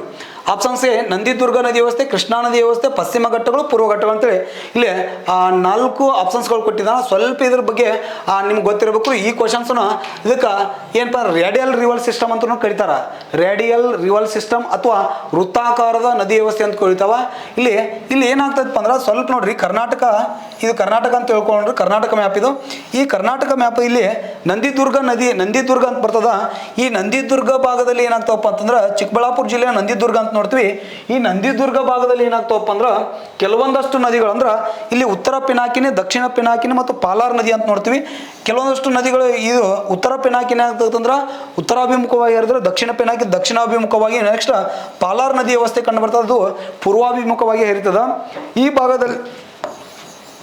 ಈ ಭಾಗದಲ್ಲಿ ಉಗಮಿಸ್ತಕ್ಕಂಥ ನದಿಗಳು ಏನಾಗ್ತಾವಪ್ಪ ಅಂದ್ರೆ ಒಂದೇ ಸ್ಥಳದಲ್ಲಿ ಅಂದ್ರೆ ವೃತ್ತಾಕಾರದಲ್ಲಿ ಏನಪ್ಪ ಅಂದ್ರೆ ಕಂಡು ಬಂದು ಏನಪ್ಪ ಅಂದ್ರೆ ಕರ್ನಾಟಕದ ಬೇರೆ ಬೇರೆ ಭಾಗಗಳಿಗೆ ಏನಪ್ಪ ಅಂದ್ರೆ ಹರಿಯೋದ್ರಿಂದ ಏನಪ್ಪ ಅಂದ್ರೆ ಇದನ್ನ ವೃತ್ತಾಕಾರದ ನದಿ ವ್ಯವಸ್ಥೆ ಅಂತ ಕರೀತಾರೆ. ಯಾವುದನ್ರಿ? ನಂದಿದುರ್ಗ ನದಿ ವ್ಯವಸ್ಥೆನ. ಅಲ್ಲಿ ವೃತ್ತಾಕಾರದ ನದಿ ವ್ಯವಸ್ಥೆ, ವೃಕ್ಷಾಕಾರದ ನದಿ ವ್ಯವಸ್ಥೆ, ಕೇಂದ್ರಾಭಿಮುಖ ನದಿ ವ್ಯವಸ್ಥೆ, ಅಂತರ್ ನದಿ ವ್ಯವಸ್ಥೆ ಅಂತ ಕಂಡು ಬರ್ತಾವೆ. ಅಂತರ್ ನದಿ ವ್ಯವಸ್ಥೆ ಅಂತಂದ್ರೆ ಏನಿಲ್ಲ, ಇಲ್ಲಿ ನೋಡ್ರಿ ಪಶ್ಚಿಮ ಘಟ್ಟಗಳಲ್ಲಿ ಏನಪ್ಪ ಅಂದ್ರೆ ಹರಿತಿರ್ತಾವೆ. ನಮ್ಮ ಕರ್ನಾಟಕದಲ್ಲಿ ಪಶ್ಚಿಮ ಘಟ್ಟ ನೋಡ್ರಿ, ಇಲ್ಲೊಂದು ನದಿ ಫಾರ್ ಎಕ್ಸಾಂಪಲ್ ಕಾಳಿ ನದಿ ಅಂತ ತಿಳ್ಕೊಡ್ರಿ. ಕಾಳಿ, ಶರಾವತಿ, ನೇತ್ರಾವತಿ ಈ ರೀತಿ ಅಂತ ತಿಳ್ಕೊಡ್ರಿ. ಇವು ಸಮಾನಾಂತರವಾಗಿ ಏನಪ್ಪ ಅಂದ್ರೆ ಪಶ್ಚಿಮ ಘಟ್ಟಗಳಲ್ಲಿ ಹರಿದು ಮುಂದೆ ಏನಾಗ್ತಾವಪ್ಪ ಅಂದ್ರೆ ಅರಬ್ಬಿ ಸಮುದ್ರವನ್ನು ಸೇರ್ತಾವ. ಇದನ್ನ ಏನಪ್ಪ ಅಂದ್ರೆ ಸಮಾನಾಂತರ ನದಿ ವ್ಯವಸ್ಥೆ ಅಂತ ಏನು ಮಾಡ್ತಾರೆ ಅಂದ್ರೆ ಕರೀತಾರ. ಫಾರ್ ಎಕ್ಸಾಂಪಲ್ ಈಗ ಒಂದು ನದಿ ಹರಿತೈತೆ ಅಂತ ತಿಳ್ಕೊಡ್ರಿ, ಇದೊಂದು ನದಿ ಹರಿಯತೈತೆ ಅಂತ ತಿಳ್ಕೊಡ್ರಿ. ಈ ಒಂದು ನದಿಗೆ ಏನಪ್ಪ ಅಂದ್ರೆ ಪ್ರಮುಖವಾಗಿರ್ತಕ್ಕಂಥ ನದಿಗೆ ಏನಪ್ಪ ಅಂದ್ರೆ ಉಪನದಿಗಳು ಬಂದು ಸೇರ್ತಾವ. ಇದು ನೋಡ್ಲಿಕ್ಕೆ ಏನಪ್ಪ ಅಂತಂದ್ರೆ ಇಲ್ಲಿ ಬಂದು ಏನಪ್ಪ ಅಂದ್ರೆ ಸಮುದ್ರ ಸಾಗರವನ್ನು ಸೇರ್ತಾವ. ಇದು ನೋಡ್ಲಿಕ್ಕೆ ಯಾವ ಆಕಾರದಲ್ಲಿ ಕಂಡು ಬರ್ತೈತಪ್ಪ ಅಂದ್ರೆ ಇದು ವೃಕ್ಷಾಕಾರ ಅಂತ ನೋಡ್ತೀವಿ. ಮರದ ಆಕಾರದ ವೃಕ್ಷಾಕಾರದೊಳಗೆ ಏನಪ್ಪ ಅಂದ್ರೆ ಈ ನದಿ ಏನಪ್ಪ ಅಂದ್ರೆ ಕಂಡು ಬರೋದ್ರಿಂದ ಇದನ್ನ ವೃಕ್ಷಾಕಾರದ ನದಿ ವ್ಯವಸ್ಥೆ ಅಂತ ಏನ್ ಮಾಡ್ತಾರೆ ಕರೀತಾರ. ಇದು ರೌಂಡ್ ಶೇಪ್ ಒಳಗೆ ಏನಪ್ಪ ಅಂದ್ರೆ ನದಿಗಳಲ್ಲಿ ಉಗಮಗೊಂಡು ಬೇರೆ ಬೇರೆ ಸ್ಥಳಕ್ಕೆ ಹರಿಯುವುದರಿಂದ ಏನಪ್ಪ ಅಂದ್ರೆ ಇದನ್ನ ವೃತ್ತಾಕಾರದ ನದಿ ವ್ಯವಸ್ಥೆ ಅಂತ ಕರೀತಾರ. ಈ ಭಾಗದ ಈ ರೀತಿ ಏನಪ್ಪ ಅಂದ್ರೆ ಇಲ್ಲಿ ಸಮಾನಾಂತರದಲ್ಲಿ ಏನಪ್ಪ ಅಂದ್ರೆ ನದಿಗಳು ಉಗಮಗೊಂಡು ಏನಪ್ಪ ಬೇರೆ ಸ್ಥಳಕ್ಕೆ ಹರಿಯುವುದರಿಂದ ಏನಪ್ಪ ಅಂದ್ರೆ ಸಮಾನಾಂತರವಾಗಿರ್ತಕ್ಕಂಥ ನದಿ ವ್ಯವಸ್ಥೆ ಅಂತೇಳಿ ಈ ರೀತಿ ಬೇರೆ ಚೂಪಾಕಾರದ ನದಿ ವ್ಯವಸ್ಥೆ, ಸಮಾನಾಂತರವಾಗಿರ್ತಕ್ಕಂಥ ನದಿ ವ್ಯವಸ್ಥೆ, ವೃತ್ತಾಕಾರದ ನದಿ ವ್ಯವಸ್ಥೆ, ವೃಕ್ಷಾಕಾರದ ನದಿ ವ್ಯವಸ್ಥೆ, ಕೇಂದ್ರಾಭಿಮುಖ ನದಿ ವ್ಯವಸ್ಥೆ. ಕೇಂದ್ರಾಭಿಮುಖ ನದಿ ವ್ಯವಸ್ಥೆ ಅಂತಂದ್ರೆ ಫಾರ್ ಎಕ್ಸಾಂಪಲ್ ಇಲ್ಲಿ ಒಂದು ಇದೈತೆ ಅಂತ ತಿಳ್ಕೊರಿ, ಸರೋವರ ಐತೆ ಅಂತ ತಿಳ್ಕೊರಿ. ಈ ಸರೋವರಕ್ಕೆ ಏನಪ್ಪ ಅಂದ್ರೆ ಬೇರೆ ಬೇರೆ ಸ್ಥಳಗಳಿಂದ ಇಲ್ಲೊಂದು ಸರೋವರ ಐತಿ. ಈ ಒಂದು ಸರೋವರಕ್ಕೆ ಬೇರೆ ಬೇರೆ ಸ್ಥಳಗಳಿಂದ ಏನಪ್ಪ ಅಂದ್ರೆ ಬಂದು ಏನಪ್ಪ ಅಂದ್ರೆ ನದಿಗಳು ಇಲ್ಲಿ ಸಂಗಮ ಅದು ಅಂತಂದ್ರೆ ಅದಕ್ಕೆ ನಮ್ಗೆ ಅಂದ್ರೆ ಇದಕ್ಕೆ ಕೇಂದ್ರಾಭಿಮುಖ ನದಿ ವ್ಯವಸ್ಥೆ ಅಂತ ಏನು ಮಾಡ್ತೀವಿ ಅಂದ್ರೆ ಕರಿತೀವಿ. ಫಾರ್ ಎಕ್ಸಾಂಪಲ್ ನಮ್ಮ ಭಾರತದ ಅತ್ಯಂತ ದೊಡ್ಡದಾದ ನದಿ ಯಾವುದಪ್ಪ ಅಂತಂದ್ರೆ ನಾವಿಲ್ಲಿ ಒಡಿಶಾ ರಾಜ್ಯದಲ್ಲಿ ಕಂಡು ಬರ್ತಕ್ಕಂಥ ಚಿಲ್ಕಾ ಸರೋವರ ಯಾವುದಪ್ಪ ಅಂತಂದ್ರೆ ಚಿಲ್ಕಾ ಸರೋವರ ಅಂತ ನೋಡ್ತೀವಿ. ಭಾರತದ ಅತ್ಯಂತ ದೊಡ್ಡದಾದ ಸರೋವರ ಯಾವಪ್ಪ ಅಂದ್ರೆ ಚಿಲ್ಕಾ ಸರೋವರ ಅಂತ ನೋಡ್ತೀವಿ. ಆ ಚಿಲ್ಕಾ ಸರೋವರಕ್ಕೆ ಏನಪ್ಪ ಅಂದ್ರೆ ಅನೇಕ ನದಿಗಳು ಬಂದು ಸೇರ್ತಾವ್ರಿ. ಅಲ್ಲಿ ಲೂನಾ ಅಂತಕ್ಕಂಥ ನದಿ ಬಂದು ಸೇರ್ತದ, ಹೌದ್ರಿ. ಅನೇಕ ನದಿಗಳು ಏನಪ್ಪ ಅಂದ್ರೆ ಅಲ್ಲಿ ಬಂದು ಸೇರೋದ್ರಿಂದ ಏನಪ್ಪ ಅಂತಂದ್ರೆ ಇದನ್ನ ಏನಪ್ಪ ಅಂದ್ರೆ ಕೇಂದ್ರಾಭಿಮುಖ ನದಿ ವ್ಯವಸ್ಥೆ ಅಂತ ಏನು ಮಾಡ್ತಾರೆ ಅಂದ್ರೆ ಕರೀತಾರ. ಅಂದ್ರೆ ಬೇರೆ ಬೇರೆ ಸ್ಥಳಗಳಿಂದ ಈ ಒಂದು ಸರೋವರಕ್ಕೆ ಬಂದು ಸೇರ್ತಕ್ಕಂಥ ನದಿ ವ್ಯವಸ್ಥೆಯನ್ನು ಏನಪ್ಪ ಅಂದ್ರೆ ಇದನ್ನ ಕೇಂದ್ರಾಭಿಮುಖ ನದಿ ವ್ಯವಸ್ಥೆ ಅಂತೇಳಿ ಈ ರೀತಿಯಾಗಿ ಏನಪ್ಪ ಅಂದ್ರೆ ಇಲ್ಲಿ ಡಿವೈಡೇಷನ್ ಮಾಡ್ತಕ್ಕಂಥದ್ದನ್ನು ನಾವು ಏನು ಮಾಡ್ತೀವಿ ಅಂದ್ರೆ ನೋಡ್ತೀವಿ. ನಮ್ಮ ಕರ್ನಾಟಕದಲ್ಲಿ ಕಾವೇರಿ ಐತಲ್ರಿ, ಕಾವೇರಿ ನದಿ ವ್ಯವಸ್ಥೆ ಐತಲ್ರಿ, ಅದು ವೃಕ್ಷಾಕಾರದ ನದಿ ವ್ಯವಸ್ಥೆ ಅಂತ ಕರೆದ್ರೆ ನಂದಿದುರ್ಗ ನದಿ ವ್ಯವಸ್ಥೆ ಅಂತ ಕರಿತಾರಪ್ಪ ಅಂದ್ರೆ ವೃತ್ತಾಕಾರದ ನದಿ ವ್ಯವಸ್ಥೆ ಅಂತೇಳಿ ಕರಿತಾರೆ. ಇದಕ್ಕೆ ಸರಿಯಾದ ಆನ್ಸರ್ ಯಾವಪ್ಪ ಅಂದ್ರೆ ನಂದಿದುರ್ಗ ನದಿ ವ್ಯವಸ್ಥೆ. ಕ್ಲಿಯರ್ ಆಯ್ತು ಅಂತ ಅನ್ಕೋತೇನೆ ರೀ. ಓಕೆ, ಒಂದು ಸ್ವಲ್ಪ ಫಾಸ್ಟ್ ಆಗ್ಬೋದು ನಿಮಗೆ. ಫಾಸ್ಟ್ ಆದರೂ ಏನಪ್ಪ ಅಂದ್ರೆ ಸ್ವಲ್ಪ ಪಾಸ್ ಮಾಡಿ ಕೆಲಸ ಏನಪ್ಪ ಅಂದ್ರೆ ನೋಡ್ರಿ, ಕ್ವಶನ್ಸ್ ಭಾಳ ಇರೋದ್ರಿಂದ ಏನಪ್ಪ ಅಂದ್ರೆ ಟೈಮನ್ನು ನಾವು ಏನಪ್ಪ ಅಂದ್ರೆ ವೇಸ್ಟ್ ಮಾಡೋದು ಬೇಡ. ನೆಕ್ಸ್ಟ್ ನೋಡ್ರಿ, ಕರ್ನಾಟಕದ ಅತಿ ದೊಡ್ಡ ಕೆರೆ ಕಂಡು ಬರುವುದು ಅಂತ ಕೇಳಿದ. ಕರ್ನಾಟಕದಲ್ಲಿ ಅತಿ ದೊಡ್ಡ ಕೆರೆ ಎಲ್ಲಿ ಕಂಡು ಬರ್ತದೆ ಅಂತ ಕೇಳಿದಾನ. ಆಪ್ಷನ್ಸ್ ನೋಡ್ರಿ, ಇಲ್ಲಿ ಚಿತ್ರದುರ್ಗ, ದಾವಣಗೆರೆ, ಚಿಕ್ಕಬಳ್ಳಾಪುರ ಮತ್ತು ಸಿರಾ ಅಂತ ನೋಡ್ತೀವಿ. 4 ಆಪ್ಷನ್ಸ್ ಕೊಟ್ಟಿದ್ದಾನ. ಇಲ್ಲಿ ಚಿತ್ರದುರ್ಗ ಜಿಲ್ಲೆ ಅಲ್ಲ, ದಾವಣಗೆರೆ ಅಂತ ನೋಡ್ತೀವಿ. ದಾವಣಗೆರೆ ಒಳಗೆ ಕರ್ನಾಟಕದ ಅತ್ಯಂತ ದೊಡ್ಡದಾಗಿರ್ತಕ್ಕಂಥ ಒಂದು ನದಿ ಯಾವುದು ಕೆರೆ ಕಂಡು ಬರ್ತದ. ಕರ್ನಾಟಕದ ಮೊಟ್ಟ ಮೊದಲ ಕೆರೆ ಯಾವ್ದಪ್ಪ ಅಂದ್ರೆ ಚಂದ್ರವಳ್ಳಿ ಕೆರೆ ಅಂತ ನೋಡಿ. ಚಿತ್ರದುರ್ಗ ಜಿಲ್ಲೆಯಲ್ಲಿ ಕಂಡು ಬರ್ತಕ್ಕಂಥ ಚಂದ್ರವಳ್ಳಿ ಕೆರೆ ಏನಪ್ಪ ಅಂದ್ರೆ ಕರ್ನಾಟಕದ ಯಾರೀ ಕದಂಬರ ಸ್ಥಾಪಕನಾಗಿರ್ತಕ್ಕಂಥ ಮಯೂರವರ್ಮ ಏನು ಮಾಡ್ತಾರಪ್ಪ ಅಂದ್ರೆ ಈ ಚಂದ್ರವಳ್ಳಿ ಕೆರೆಯನ್ನು ನಿರ್ಮಾಣ ಮಾಡ್ತಾನ. ಅದು ಕರ್ನಾಟಕದ ಮೊಟ್ಟ ಮೊದಲ ಕೆರೆ ಅಂತ ನೋಡ್ತೀವಿ. ಆದ್ರೆ ಇಲ್ಲಿ ಏನು ಕೇಳಿದಾನ, ಅತ್ಯಂತ ದೊಡ್ಡದಾದ ಕೆರೆ ಅಂತ ಕೇಳಿದಾನ. ಇಲ್ಲಿ ದಾವಣಗೆರೆ ಜಿಲ್ಲೆಯಲ್ಲಿ ಕಂಡು ಬರ್ತಕ್ಕಂಥ ಶಾಂತಿ ಸಾಗರ ಅಂತ ನೋಡ್ತೀವಿ. ಯಾವ ಸಾಗರ ರೀ? ಶಾಂತಿ ಸಾಗರ ಅಂತ ನೋಡ್ತೀವಿ. ಈ ಶಾಂತಿ ಸಾಗರ ಶಾಂತಿ ಸಾಗರ ಅಥವಾ ಸೊಳೆಕೆರೆನೋ ಅಂತ ಏನು ಮಾಡ್ತಾರೆ ಅಂದ್ರೆ ಕರೀತಾರೆ. ಶಾಂತಿ ಸಾಗರ ಕೆರೆ ಅಥವಾ ಸೊಳೆಕೆರೆ ಅಂತ ಏನು ನೋಡ್ತೀವಲ್ರಿ, ಅದು ಎಲ್ಲಿ ಕಂಡು ಬರ್ತದಪ್ಪ ಅಂದ್ರೆ ದಾವಣಗೆರೆ ಜಿಲ್ಲೆ ಒಳಗೆ ಕಂಡು ಬರ್ತದ. ಇದು ಕರ್ನಾಟಕದ ಅತ್ಯಂತ ದೊಡ್ಡದಾಗಿರ್ತಕ್ಕಂಥ ಒಂದು ಏನಪ್ಪ ಅಂದ್ರೆ ಕೆರೆ. 1128ರ ಕಾಲಾವಧಿ ಒಳಗೆ ಏನು ಮಾಡ್ತಾರಪ್ಪ ಅಂದ್ರೆ ಈ ತುಂಗಭದ್ರಾ ನದಿಯ ಉಪನದಿಗಿರ್ತಕ್ಕಂಥ ಹರಿದ್ರಾ ನದಿಗೆ, ಯಾವ ನದಿಗೆ? ಹರಿದ್ರಾ ಅಂತ ನೋಡ್ತೀವಿ. ಆ ಹರಿದ್ರಾ ನದಿಗೆ ಏನಪ್ಪ ಅಂದ್ರೆ ಅಡ್ಡಲಾಗಿ ನಿರ್ಮಾಣ ಮಾಡಿರ್ತಕ್ಕಂಥ ಒಂದು ಒಂದು ಕೆರೆ ಯಾವ್ದಪ್ಪ ಅಂತಂದ್ರೆ ನಾವಿಲ್ಲಿ ಶಾಂತಿ ಸಾಗರ ಕೆರೆ ಅಥವಾ ಸೊಳೆಕೆರೆ ಅಂತ ಏನು ಮಾಡ್ತೀವಿ ಅಂದ್ರೆ ನೋಡ್ತೀವಿ. ಇದು ಕರ್ನಾಟಕದ ಅತ್ಯಂತ ದೊಡ್ಡದಾದ ಕೆರೆ ಶಾಂತಿ ಸಾಗರ. ನೆಕ್ಸ್ಟ್ ಜೈ ಸಮುದ್ರ ಅಂತ ಬರ್ತದ. ಆಮ್ಯಾಗ ಇದು ಯಾವ್ದು ರೀ, ಆ ಚಿಕ್ಕಮಗಳೂರು ಜಿಲ್ಲೆಯಲ್ಲಿ ಕಂಡು ಬರ್ತದೆ ನೋಡ್ರಿ. ಇದು ಶಿವಂತಿ ಪಿಕ್ಚರ್ ಶೂಟಿಂಗ್ ಆಗಿದೆ ಸರ್. ಶಿವಂತಿ ಪಿಕ್ಚರ್ ಶೂಟಿಂಗ್ ಐತೆ ನೋಡ್ರಿ ಕೆರೆ. ಅದು ಏನಪ್ಪ ಅಂದ್ರೆ ನಮ್ಮ ಕರ್ನಾಟಕದಲ್ಲಿ ಏನಪ್ಪ ಅಂದ್ರೆ ಅತ್ಯಂತ ಪ್ರಮುಖವಾಗಿರ್ತಕ್ಕಂಥ ಕೆರೆ ಅಂತ ನೋಡ್ತೀವಿ. ಬಟ್ ಈ ಶಾಂತಿ ಸಾಗರ ಅಥವಾ ಸೊಳೆಕೆರೆ ಅಂತಕ್ಕಂಥದ್ದು ಏನು ಕರ್ನಾಟಕದ ಅತ್ಯಂತ ದೊಡ್ಡದಾದ ಕೆರೆ ಅಂತ ಏನು ಮಾಡ್ತೀವಿ ಅಂದ್ರೆ ನಾವಿಲ್ಲಿ ನೋಡ್ತೀವಿ. 70 ಪಿಕ್ಚರ್ ಒಳಗೆ 3000 ಕುಡುಗಲ ತರಿಸಿ ಅಂತ ಒಂದು ಸಾಂಗ್ ಐತೆ ನೋಡ್ರಿ. ಅದು ಯಾವುದ್ರಿ? ಅಯ್ಯನ ಕೆರೆ ಅಥವಾ ಮದಗದ ಕೆರೆ. ಕ್ಲಿಯರ್ ಐತ್ರಿ? ಅಯ್ಯನ ಕೆರೆ ಮತ್ತು ಮದಗದ ಕೆರೆ ಅಂತಕ್ಕಂಥದ್ದು ಚಿಕ್ಕಮಗಳೂರು ಜಿಲ್ಲೆಯಲ್ಲಿ ಕಂಡು ಬರ್ತಕ್ಕಂಥ ಅತ್ಯಂತ ದೊಡ್ಡದಾದ ಕೆರೆ ಸರ್. ಅದು ಏನಪ್ಪ ಅಂದ್ರೆ ಕರ್ನಾಟಕದ ಅತ್ಯಂತ ದೊಡ್ಡದಾದ 4ನೇ ಕೆರೆ. ಅದರ ಕರ್ನಾಟಕದ ಅತ್ಯಂತ ದೊಡ್ಡದಾದ ಕೆರೆ ಯಾವತ್ತಪ್ಪ ಅಂದ್ರೆ ಶಾಂತಿ ಸಾಗರ. ನೆಕ್ಸ್ಟ್ ನೋಡ್ರಿ, ನೆಕ್ಸ್ಟ್ ಭಾರತದ ಭೂಪಟದಂತೆ ಕಂಡು ಬರುವ ನದಿ ಯೋಜನೆ ಯಾವುದಂತ ಕೇಳಿದಾನ. ಈಗಾಗಲೇ ಏನಪ್ಪ ಅಂದ್ರೆ ನಾನು ನದಿ ವ್ಯವಸ್ಥೆ ಬಗ್ಗೆ ಚರ್ಚೆ ಮಾಡುವಾಗ ಹೇಳಿದ್ದೇನೆ. ಇದಕ್ಕೆ ಸರಿಯಾದ ಆನ್ಸರ್ ಯಾವಪ್ಪ ಅಂದ್ರೆ ಮಾರಿ ಕಣಿವೆ ಯೋಜನೆ. ಯಾವ ಯೋಜನೆ? ಮಾರಿ ಕಣಿವೆ ಯೋಜನೆ ಅಂತ ನೋಡ್ತೀವಿ. ಸ್ವಲ್ಪ ಇಲ್ಲಿ ಕರೆಕ್ಟಾಗಿ ಅಬ್ಸರ್ವೇಷನ್ ಮಾಡ್ರಿ. ಇಲ್ಲಿ ನೋಡ್ರಿ, ಭಾರತದ ಭೂಪಟ ತೆಗಿತೇನೆ ನಾನು. ಈ ಭಾರತದ ಭೂಪಟ ಇದು ನೋಡ್ರಿ, ಈ ಸಿಕ್ಕಿಂ ಭಾಗ, ಇದು ಅರುಣಾಚಲ ಪ್ರದೇಶ. ಈ ರೀತಿ ನಾವಿಲ್ಲಿ ಈ ಈಶಾನ್ಯ ರಾಜ್ಯ ಅಂತ ಏನು ನೋಡ್ತೀವಲ್ರಿ, ಈ ರೀತಿ. ಇಲ್ಲಿ ನೋಡ್ರಿ, ಈ ಸೇಮ್ ಏನಪ್ಪ ಅಂದ್ರೆ ನಮ್ಗೆ ಭಾರತದ ಭೂಪಟದ ಈ ಕಡೆ ಬಂದ್ಮ್ಯಾಗ ಏನಪ್ಪ ಅಂದ್ರೆ ಇದು ಈ ಕಡೆ ಹೋಗ್ತದ, ಇದು ದಕ್ಷಿಣ ಭಾರತಕ್ಕೆ ಈ ಕಡೆ ಇದು ಬರ್ತದ. ಈ ರೀತಿ ನೋಡ್ಲಿಕ್ಕೆ ಏನಪ್ಪ ಅಂತಂದ್ರೆ ಯಾವಾಗ್ರಿ 1907ರ ಕಾಲಾವಧಿ ಒಳಗೆ 1907ರ ಕಾಲಾವಧಿ ಒಳಗೆ ಏನು ಮಾಡಿದಾರಪ್ಪ ಅಂದ್ರೆ ಯಾವ ನದಿಗೆ ಅಡ್ಡಲಾಗಿಪ್ಪ ಅಂದ್ರೆ ಯಾವುದೇ ವೇದಾವತಿ ಅಂತ ನೋಡ್ತೀವಿ ನಾವು. ಯಾವ ನದಿ ರೀ? ವೇದಾವತಿ ನದಿಗೆ ಅಡ್ಡಲಾಗಿ ಚಿತ್ರದುರ್ಗ ಜಿಲ್ಲೆಯ ಯಾವುದ್ರಿ? ಚಿತ್ರದುರ್ಗ ಜಿಲ್ಲೆಯ ಮಾರಿಕಣಿವೆ ಅಂತಕ್ಕಂಥ ಸ್ಥಳ ಕಂಡು ಬರ್ತದ. ಆ ಚಿತ್ರದುರ್ಗ ಜಿಲ್ಲೆಯ ಮಾರಿಕಣಿವೆ ಅಂತಕ್ಕಂಥ ಸ್ಥಳದಲ್ಲಿ ಏನು ಮಾಡಿದಾರಪ್ಪ ಅಂದ್ರೆ ವೇದಾವತಿ ನದಿಗೆ ಅಡ್ಡಲಾಗಿ 1907ರಲ್ಲಿ ಏನಪ್ಪ ಅಂದ್ರೆ ನಿರ್ಮಾಣ ಮಾಡಿರ್ತಕ್ಕಂಥ ಒಂದು ಯೋಜನೆ ಅಥವಾ ಅಣೆಕಟ್ಟು ಏನೈತಿಲ್ರಿ, ಅದು ನೋಡ್ಲಿಕ್ಕೆ ಯಾವ ಆಕಾರದಲ್ಲಿ ಅಂದ್ರೆ ಭಾರತದ ಭೂಪಟದ ಆಕಾರದಲ್ಲಿ ಈ ರೀತಿ ಕಂಡು ಬರ್ತದೆ. ಇಲ್ಲಿ ಏನಪ್ಪ ಅಂದ್ರೆ ಇದು ಡ್ಯಾಮ್ ಇಲ್ಲಿ ಕಟ್ಟಿದಾರ. ಈ ಡ್ಯಾಮದ ನಂತರ ಏನಪ್ಪ ಅಂದ್ರೆ ಹಿನ್ನೀರು ಈ ಕಡೆ ಬರ್ತದೆ. ಇದೆಲ್ಲ ಏನಪ್ಪ ಅಂದ್ರೆ ಈ ಕಡೆ ಬಂದು ಏನಪ್ಪ ಅಂದ್ರೆ ನೀರು ನಿಂತದ. ಮೇಲ್ಗಡೆಯಿಂದ ನಾವು ನೋಡಿದಾಗ ಏನಂತಂದ್ರೆ ನಮಗೆ ಯಾವ ಆಕಾರದಲ್ಲಿ ಅದು ಮಾರಿಕಣಿವೆ ಯೋಜನೆ ಅಥವಾ ವಾಣಿ ವಿಲಾಸ ಸಾಗರ ಯೋಜನೆ ಅಂತ ನೋಡ್ತೀವಿ. ಯಾವ್ದ್ರಿ? ಚಿತ್ರದುರ್ಗ ಜಿಲ್ಲೆಯ ಹಿರಿಯೂರು ಸಮೀಪ ಒಳಗೆ ಮಾರಿಕಣಿವೆ. ಆ ಮಾರಿಕಣಿವೆ ಅಂತ ನೋಡ್ತೀವಿ. ಆ ಮಾರಿಕಣಿವೆ ಒಳಗೆ ಏನಪ್ಪ ಅಂದ್ರೆ ಈ ಒಂದು ಅಣೆಕಟ್ಟನ್ನು ಕಟ್ಟಿದಾರ. ಅದಕ್ಕೆ ಮಾರಿಕಣಿವೆ ಯೋಜನೆ ಅಂತ ಕರೀತಾರ ಅಥವಾ ವಾಣಿ ವಿಲಾಸ ಸಾಗರ ಯೋಜನೆ ಅಂತ ಕರೀತಾರ. ಇದು ಏಷ್ಯಾ ಖಂಡದ ಮೊಟ್ಟ ಮೊದಲ ನದಿ ಕಣಿವೆ ಯೋಜನೆ. ಅದು ನೋಡ್ಲಿಕ್ಕೆ ಯಾವ ಆಕಾರದಲ್ಲಿ? ಭಾರತದ ಭೂಪಟದ ಆಕಾರದಲ್ಲಿ ಕಂಡು ಬರ್ತಕ್ಕಂಥದ್ದು. ಇದಕ್ಕೆ ಸರಿಯಾದ ಆನ್ಸರ್ ನಿಮ್ಗೆ ಗೊತ್ತಾಯಿತು. ಆಪ್ಷನ್ಸ್ ಡಿ, ಮಾರಿ ಕಣಿವೆ ಯೋಜನೆ ಸರ್. ಓಕೆ, ಇವುಗಳ ಬಗ್ಗೆ ಏನಪ್ಪ ಅಂದ್ರೆ ನಾವು ಈಗಾಗಲೇ ಆಲ್ರೆಡಿ ಚರ್ಚೆ ಮಾಡಿದ್ದೀವಿ. KRS ಅಂತ ನೋಡ್ತೀವಿ, ಕೃಷ್ಣ ರಾಜ್ಯ ಸಾಗರ ಅಣೆಕಟ್ಟು ಅಂತೇಳಿ, ಅಥವಾ ಕನ್ನಂಬಾಡಿ ಅಣೆಕಟ್ಟು ಅಂತೇಳಿ ಯಾವ್ದು ರೀ? ಕಾವೇರಿ ನದಿಗೆ ಅಡ್ಡಲಾಗಿ ನಿರ್ಮಾಣ ಮಾಡಿರ್ತಕ್ಕಂಥ ಅಣೆಕಟ್ಟು.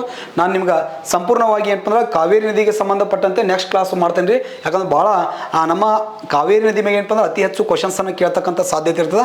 ಅದನ್ನು ಸಪ್ರೇಟಾಗಿ ಕಾವೇರಿ ನದಿಗೆ ಸಂಬಂಧಪಟ್ಟಂಥ ಒಂದು ಸಪ್ರೇಟ್ ಆಗಿರ್ತಕ್ಕಂಥ ಕ್ಲಾಸ್ ಮಾಡ್ತೀನಿ. ಅದನ್ನು ಕಾವೇರಿ ನದಿಗೆ ಆಲಮಟ್ಟಿ ಕೃಷ್ಣಾ ನದಿಗೆ ಅಡ್ಡಲಾಗಿ ಮಲಪ್ರಭಾ ಅಂತ ನೋಡ್ತೀವಿ. ಮಲಪ್ರಭಾ ನದಿಗೆ ಅಡ್ಡಲಾಗಿ ಮಲಪ್ರಭಾ ಯೋಜನೆ ಅಥವಾ ಇದು ನವಿಲು ತೀರ್ಥ ಯೋಜನೆ ಅಂತೇಳಿ ನೋಡ್ತೀವಿ. ಅದ್ರ ಬಗ್ಗೆ ಆಮೇಲೆ ಚರ್ಚೆಯನ್ನು ಮಾಡ್ಕೊತ ಹೋಗೋಣ.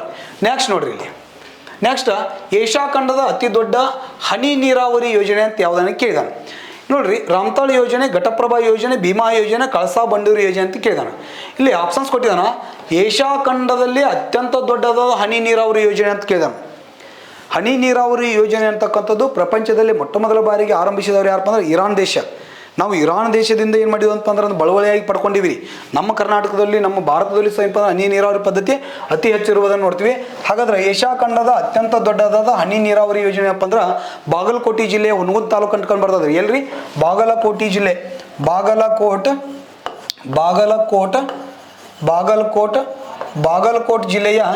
ಬಾಗಲಕೋಟೆ ಜಿಲ್ಲೆಯ ಹುನಗುಂದ ತಾಲೂಕು. ಯಾವ್ದ್ರಿ? ಹುನಗುಂದ ಅಂತ ನೋಡ್ತೀವಿ. ಆ ಬಾಗಲಕೋಟೆ ಜಿಲ್ಲೆಯ ಹುನಗುಂದ ತಾಲೂಕು ಅಂತ ಕಂಡುಬರ್ತದ. ಆ ಹುನಗುಂದ ತಾಲೂಕಿನೊಳಗೆ ರಾಮತ್ತಳ ಅಂತಕ್ಕಂಥ ಒಂದು ಸ್ಥಳ ಕಂಡುಬರ್ತದೆ. ಯಾವ ಸ್ಥಳ? ರಾಮತ್ತಳ. ಈ ರಾಮತಾಳ ಅಂತಕ್ಕಂಥ ಸ್ಥಳ ಐತೆ, ಅದಕ್ಕೆ ರಾಮತಾಳ ಯೋಜನೆ ಅಂತ ಏನು ಮಾಡ್ತಾರೆ ಅಂತ ನೋಡ್ತೀರಾ. ಬಟ್ ಈ ಯೋಜನೆನೇ ಯಾವ ನದಿಗೆ ಅಡ್ಡಲಾಗಿ ನಿರ್ಮಾಣ ಮಾಡಲಾಗಿದೆಪ್ಪ ಅಂದ್ರೆ ಕೃಷ್ಣಾ ನದಿ. ಯಾವ ನದಿ ರೀ? ಕೃಷ್ಣಾ ನದಿ ಅಂತ ನೋಡ್ತೀವಿ. ಈ ಕೃಷ್ಣಾ ನದಿಗೆ ಅಡ್ಡಲಾಗಿ ನಿರ್ಮಾಣ ಮಾಡಿರ್ತಕ್ಕಂಥದ್ದು ಯಾವಪ್ಪ ಅಂದ್ರೆ ರಾಮತಾಳ ಯೋಜನೆ ಅಂತ ನೋಡ್ತೀವಿ. ಈ ರಾಮತಾಳ ಯೋಜನೆ ಏನಪ್ಪ ಅಂದ್ರೆ ಏಷ್ಯಾ ಖಂಡದ ಅತ್ಯಂತ ದೊಡ್ಡದಾಗಿರ್ತಕ್ಕಂಥ ಹನಿ ನೀರಾವರಿ ಯೋಜನೆ ಅಂತೇಳಿ ನಾವಿಲ್ಲಿ ನೋಡ್ತೀವಿ. ಇಷ್ಟು ನಿಮ್ಗೆ ಏನಪ್ಪ ಅಂದ್ರೆ ಇದ್ರ ಬಗ್ಗೆ ಗೊತ್ತಿರ್ಬೇಕ್ರಿ. ಇದ್ರ ಬಗ್ಗೆ ನೆಕ್ಸ್ಟ್ ನೋಡ್ರಿ, ಕರ್ನಾಟಕದ ಪವಿತ್ರವಾದ ನದಿ ಯಾವುದಂತ ಕೇಳೋಣ. ಕರ್ನಾಟಕದ ಅತ್ಯಂತ ಪವಿತ್ರವಾದ ನದಿ ಯಾವುದಪ್ಪ ಅಂದ್ರೆ ನೀವು ಆಲ್ರೆಡಿ ಈಗ ಕಮಿಟ್ ಮಾಡ್ಬೇಕ್ರಿ. ನೋಡೋರು ಯಾರು ಆಲ್ರೆಡಿ ನಾನು ಆನ್ಸರ್ ಹೇಳೋಕ್ಕಿಂತ ಮುಂಚೆ ಕಮಿಟ್ ಮಾಡಿರಿ, ನೋಡೋಣ ಯಾವ್ದು ಕರೆಕ್ಟ್ ಹೇಳ್ತೀರ ಅನ್ನೋದು. ಹೌದ್ರಿ, ಒಂದು 2 ಸೆಕೆಂಡ್ ತೊಗೊಳ್ಳೋ ಟೈಮ್, ಮತ್ತು ತಾಸು ಗಂಟಲೆ ತೊಗೋದಲ್ಲ. ಕರ್ನಾಟಕದ ಪವಿತ್ರ ನದಿ ಯಾವುದು ಮಾಡಿರಿ? ಓಕೆ, ಹಾಗಾದ್ರೆ ಆನ್ಸರ್ ಚೆಕ್ ಮಾಡೋಣ್ರಿ. ನೋಡ್ರಿ, ಇಲ್ಲಿ ಕಾವೇರಿ, ನೇತ್ರಾವತಿ, ಕಾಳಿ ಮತ್ತು ಅರ್ಕಾವತಿ. ಆಲ್ಮೋಸ್ಟ್ ಆಲ್ ನೀವೆಲ್ಲರೂ ಕಾವೇರಿ ನದಿಯ ಆನ್ಸರ್ ಮಾಡಿರ್ಬೋದು ಅಂತ ಅನ್ಕೋತೀನಿ. ಬಟ್ ಕರ್ನಾಟಕದ ಅತ್ಯಂತ ಪವಿತ್ರವಾದ ನದಿ ಯಾವಪ್ಪ ಅಂದ್ರೆ ಕಾವೇರಿ ಅಲ್ಲ, ನೇತ್ರಾವತಿ ಅಂತ ಹೇಳ್ಬೇಕ್ರಿ. ಕರ್ನಾಟಕದ ಜೀವ ನದಿ ಅಂತ ಕೇಳಿದ್ದೆ ಏನಾದ್ರಪ್ಪ ಅಂತಂದ್ರೆ ಕರ್ನಾಟಕದ ಜೀವ ನದಿ ಅಂತ ಕೇಳಿದ್ದು ಅಂತಂದ್ರೆ ನಾವು ಕಾವೇರಿ ಅಂತ ಹೇಳ್ಬೇಕ್ರಿ. ಕರ್ನಾಟಕದ ಅತ್ಯಂತ ಪವಿತ್ರವಾದ ನದಿ ಯಾವುದಂತ ಕೇಳಿದಪ್ಪ ಅಂದ್ರೆ ನೇತ್ರಾವತಿ ನದಿ. ಯಾಕೆ ನೇತ್ರಾವತಿ ನದಿಯನ್ನು ಕರ್ನಾಟಕದ ಪವಿತ್ರವಾದ ನದಿ ಅಂತ ಕರೀತಾರಪ್ಪ ಅಂದ್ರೆ ಇದು ದಕ್ಷಿಣ ಕನ್ನಡ ಜಿಲ್ಲೆಯ ಧರ್ಮಸ್ಥಳದ ಮಂಜುನಾಥ ದೇವಸ್ಥಾನದ ಪಕ್ಕದಲ್ಲಿ ಹರಿಯೋದ್ರಿಂದ ಏನಪ್ಪ ಅಂದ್ರೆ ನೇತ್ರಾವತಿ ನದಿಯನ್ನು ಕರ್ನಾಟಕದ ಅತ್ಯಂತ ಪವಿತ್ರವಾದ ನದಿ ಅಂತ ಏನು ಮಾಡ್ತಾರೆ ಅಂದ್ರೆ ಕರೀತಾರೆ. ಅದನ್ನು ನಿಮಗೆ ಕರೆಕ್ಟಾಗಿ ಗೊತ್ತಿರ್ಬೇಕು ಸರ್. ಈ ನೇತ್ರಾವತಿ ನದಿ ಉಗಮಗೊಳ್ಳೋದು ಎಲ್ಲಿಪ್ಪ ಅಂತಂದ್ರೆ ಚಿಕ್ಕಮಗಳೂರು ಜಿಲ್ಲೆಯ ಬಳ್ಳಾರಾಯನ ದುರ್ಗ ಅಂತ ಕಂಡು ಬರ್ತದೆ. ಆ ಬಳ್ಳಾರಾಯನ ದುರ್ಗ ಅಂತಕ್ಕಂಥ ಸ್ಥಳದಲ್ಲಿ ಉಗಮಿಸಿ ಪಶ್ಚಿಮಾಭಿಮುಖವಾಗಿ ಹರಿದು ದಕ್ಷಿಣ ಕನ್ನಡ ಜಿಲ್ಲೆಯ ಕೊಡೆಯಾಲ ಬೈಲು ಅಂತಕ್ಕಂಥ ಮಂಗಳೂರು ಸಮೀಪದೊಳಗೆ ಕೊಡೆಯಾಲ ಬೈಲು ಅಂತಕ್ಕಂಥ ಸ್ಥಳ ಕಂಡು ಬರ್ತದೆ. ಆ ಕೊಡೆಯಾಲ ಬೈಲು ಅಂತಕ್ಕಂಥ ಸ್ಥಳದೊಳಗೆ ಏನಪ್ಪ ಅಂದ್ರೆ ಈ ನದಿ ಬಂದು ಏನಾಗ್ತದಪ್ಪ ಅಂದ್ರೆ ಅರಬ್ಬಿ ಸಮುದ್ರವನ್ನು ಸೇರ್ತದ. ಈ ನೇತ್ರಾವತಿ ನದಿಯಿಂದ ನಿರ್ಮಾಣಗೊಂಡಿರ್ತಕ್ಕಂಥ ಜಲಪಾತ ಯಾವತ್ತಪ್ಪ ಅಂದ್ರೆ ಬಂಡಾಜೆ ಅಂತ ಬರ್ತದೆ. ಯಾವ್ಜೆ? ಬಂಡಾಜೆ ಜಲಪಾತ ಅಂತ ನೋಡ್ತೀವಿ. ಬಂಡಾಜೆ ಜಲಪಾತ ಯಾವ ನದಿಯಿಂದ ನಿರ್ಮಾಣಗೊಂಡಿದೆ ಅಂತೇಳಿ ಈ ಕ್ವಶನ್ಸ್ ಕೇಳಿದಾನ. ಬಂಡಾಜೆ ಜಲಪಾತ ಯಾವ ನದಿಯಿಂದ ನಿರ್ಮಾಣಗೊಂಡಿದೆ ಅಂತಂದ್ರೆ ನೇತ್ರಾವತಿ ನದಿಯಿಂದ ಏನಪ್ಪ ಅಂದ್ರೆ ನಿರ್ಮಾಣಗೊಂಡಿರ್ತಕ್ಕಂಥದ್ದು. ಯಾವುದ್ರಿ? ದಕ್ಷಿಣ ಕನ್ನಡ ಜಿಲ್ಲೆಯ ಅಲ್ಲಿ ಅಪ್ಪ ಅಂದ್ರೆ ಬೆಳ್ತಂಗಡಿ ಅಂತ ಬರ್ತದೆ. ಯಾವುದ್ರಿ? ಬೆಳ್ತಂಗಡಿ ಅಂತ ನೋಡ್ತೀವಿ. ಆ ಬೆಳ್ತಂಗಡಿ ಸಮೀಪದಲ್ಲಿ ಏನು ಮಾಡಿದಾರಪ್ಪ ಅಂತಂದ್ರೆ ಬೆಳ್ತಂಗಡಿ ಸಮೀಪದಲ್ಲಿ ಏನಪ್ಪ ಅಂದ್ರೆ ಬಂಡಾಜೆ ಜಲಪಾತ ಕಂಡು ಬರುವುದನ್ನು ನೋಡ್ತೀವಿ. ಕರ್ನಾಟಕದಲ್ಲಿ ಪಶ್ಚಿಮಕ್ಕೆ ಹರಿಯುವ ಅತ್ಯಂತ ಉದ್ದವಾದ ನದಿ ಯಾವಪ್ಪ ಅಂದ್ರೆ ಕಾಳಿ ನದಿ. ಇನ್ನು ಅರ್ಕಾವತಿ ನದಿ ಅಂತಕ್ಕಂಥದ್ದು ಏನಂದ್ರೆ ಇದು ಚಿಕ್ಕಬಳ್ಳಾಪುರ ಜಿಲ್ಲೆಯ ನಂದಿ ಬೆಟ್ಟದಲ್ಲಿ ಉಗಮಗೊಳ್ತಕ್ಕಂಥದ್ದು ಕಾವೇರಿ ನದಿಯ ಪ್ರಮುಖವಾಗಿರ್ತಕ್ಕಂಥ ಉಪನದಿಗಳಲ್ಲಿ ಒಂದು. ಯಾವುದ್ರಿ? ಅರ್ಕಾವತಿ. ಇಷ್ಟು ನಿಮಗೆ ಏನಪ್ಪ ಅಂದ್ರೆ ಇಲ್ಲಿ ಗೊತ್ತಿರಬೇಕು. ನೆಕ್ಸ್ಟ್ ನೋಡ್ರಿ. ಓಕೆ, ನೆಕ್ಸ್ಟ್ ನಾವು ಸುಮಾರು ಕರ್ನಾಟಕ ಜಿಯೋಗ್ರಫಿಗೆ ಸಂಬಂಧಪಟ್ಟಂತೆ 10 ಪ್ರಶ್ನೆಗಳನ್ನ ಏನಪ್ಪ ಅಂದ್ರೆ ಭಾಳ ಇಂಪಾರ್ಟೆಂಟ್ ಇರತಕ್ಕಂಥ ಕ್ವಶನ್ಸ್ಗಳನ್ನ ಚರ್ಚೆ ಮಾಡಿದ್ದೀವಿ. ಯಾರಿಗೆ ನಮ್ಮ ತರಗತಿ ಇಷ್ಟ ಆಗೈತಲ್ರಿ ಒಂದು ಲೈಕ್ ಮಾಡಿರಿ, ನಿಮ್ಮ ಫ್ರೆಂಡ್ಸ್ಗಳಿಗೂ ಶೇರ್ ಮಾಡಿ ಅಂತ ಹೇಳ್ತಾ ಇವತ್ತಿನ ವಿಡಿಯೋನ ಮುಗಿಸೋಣ್ರಿ.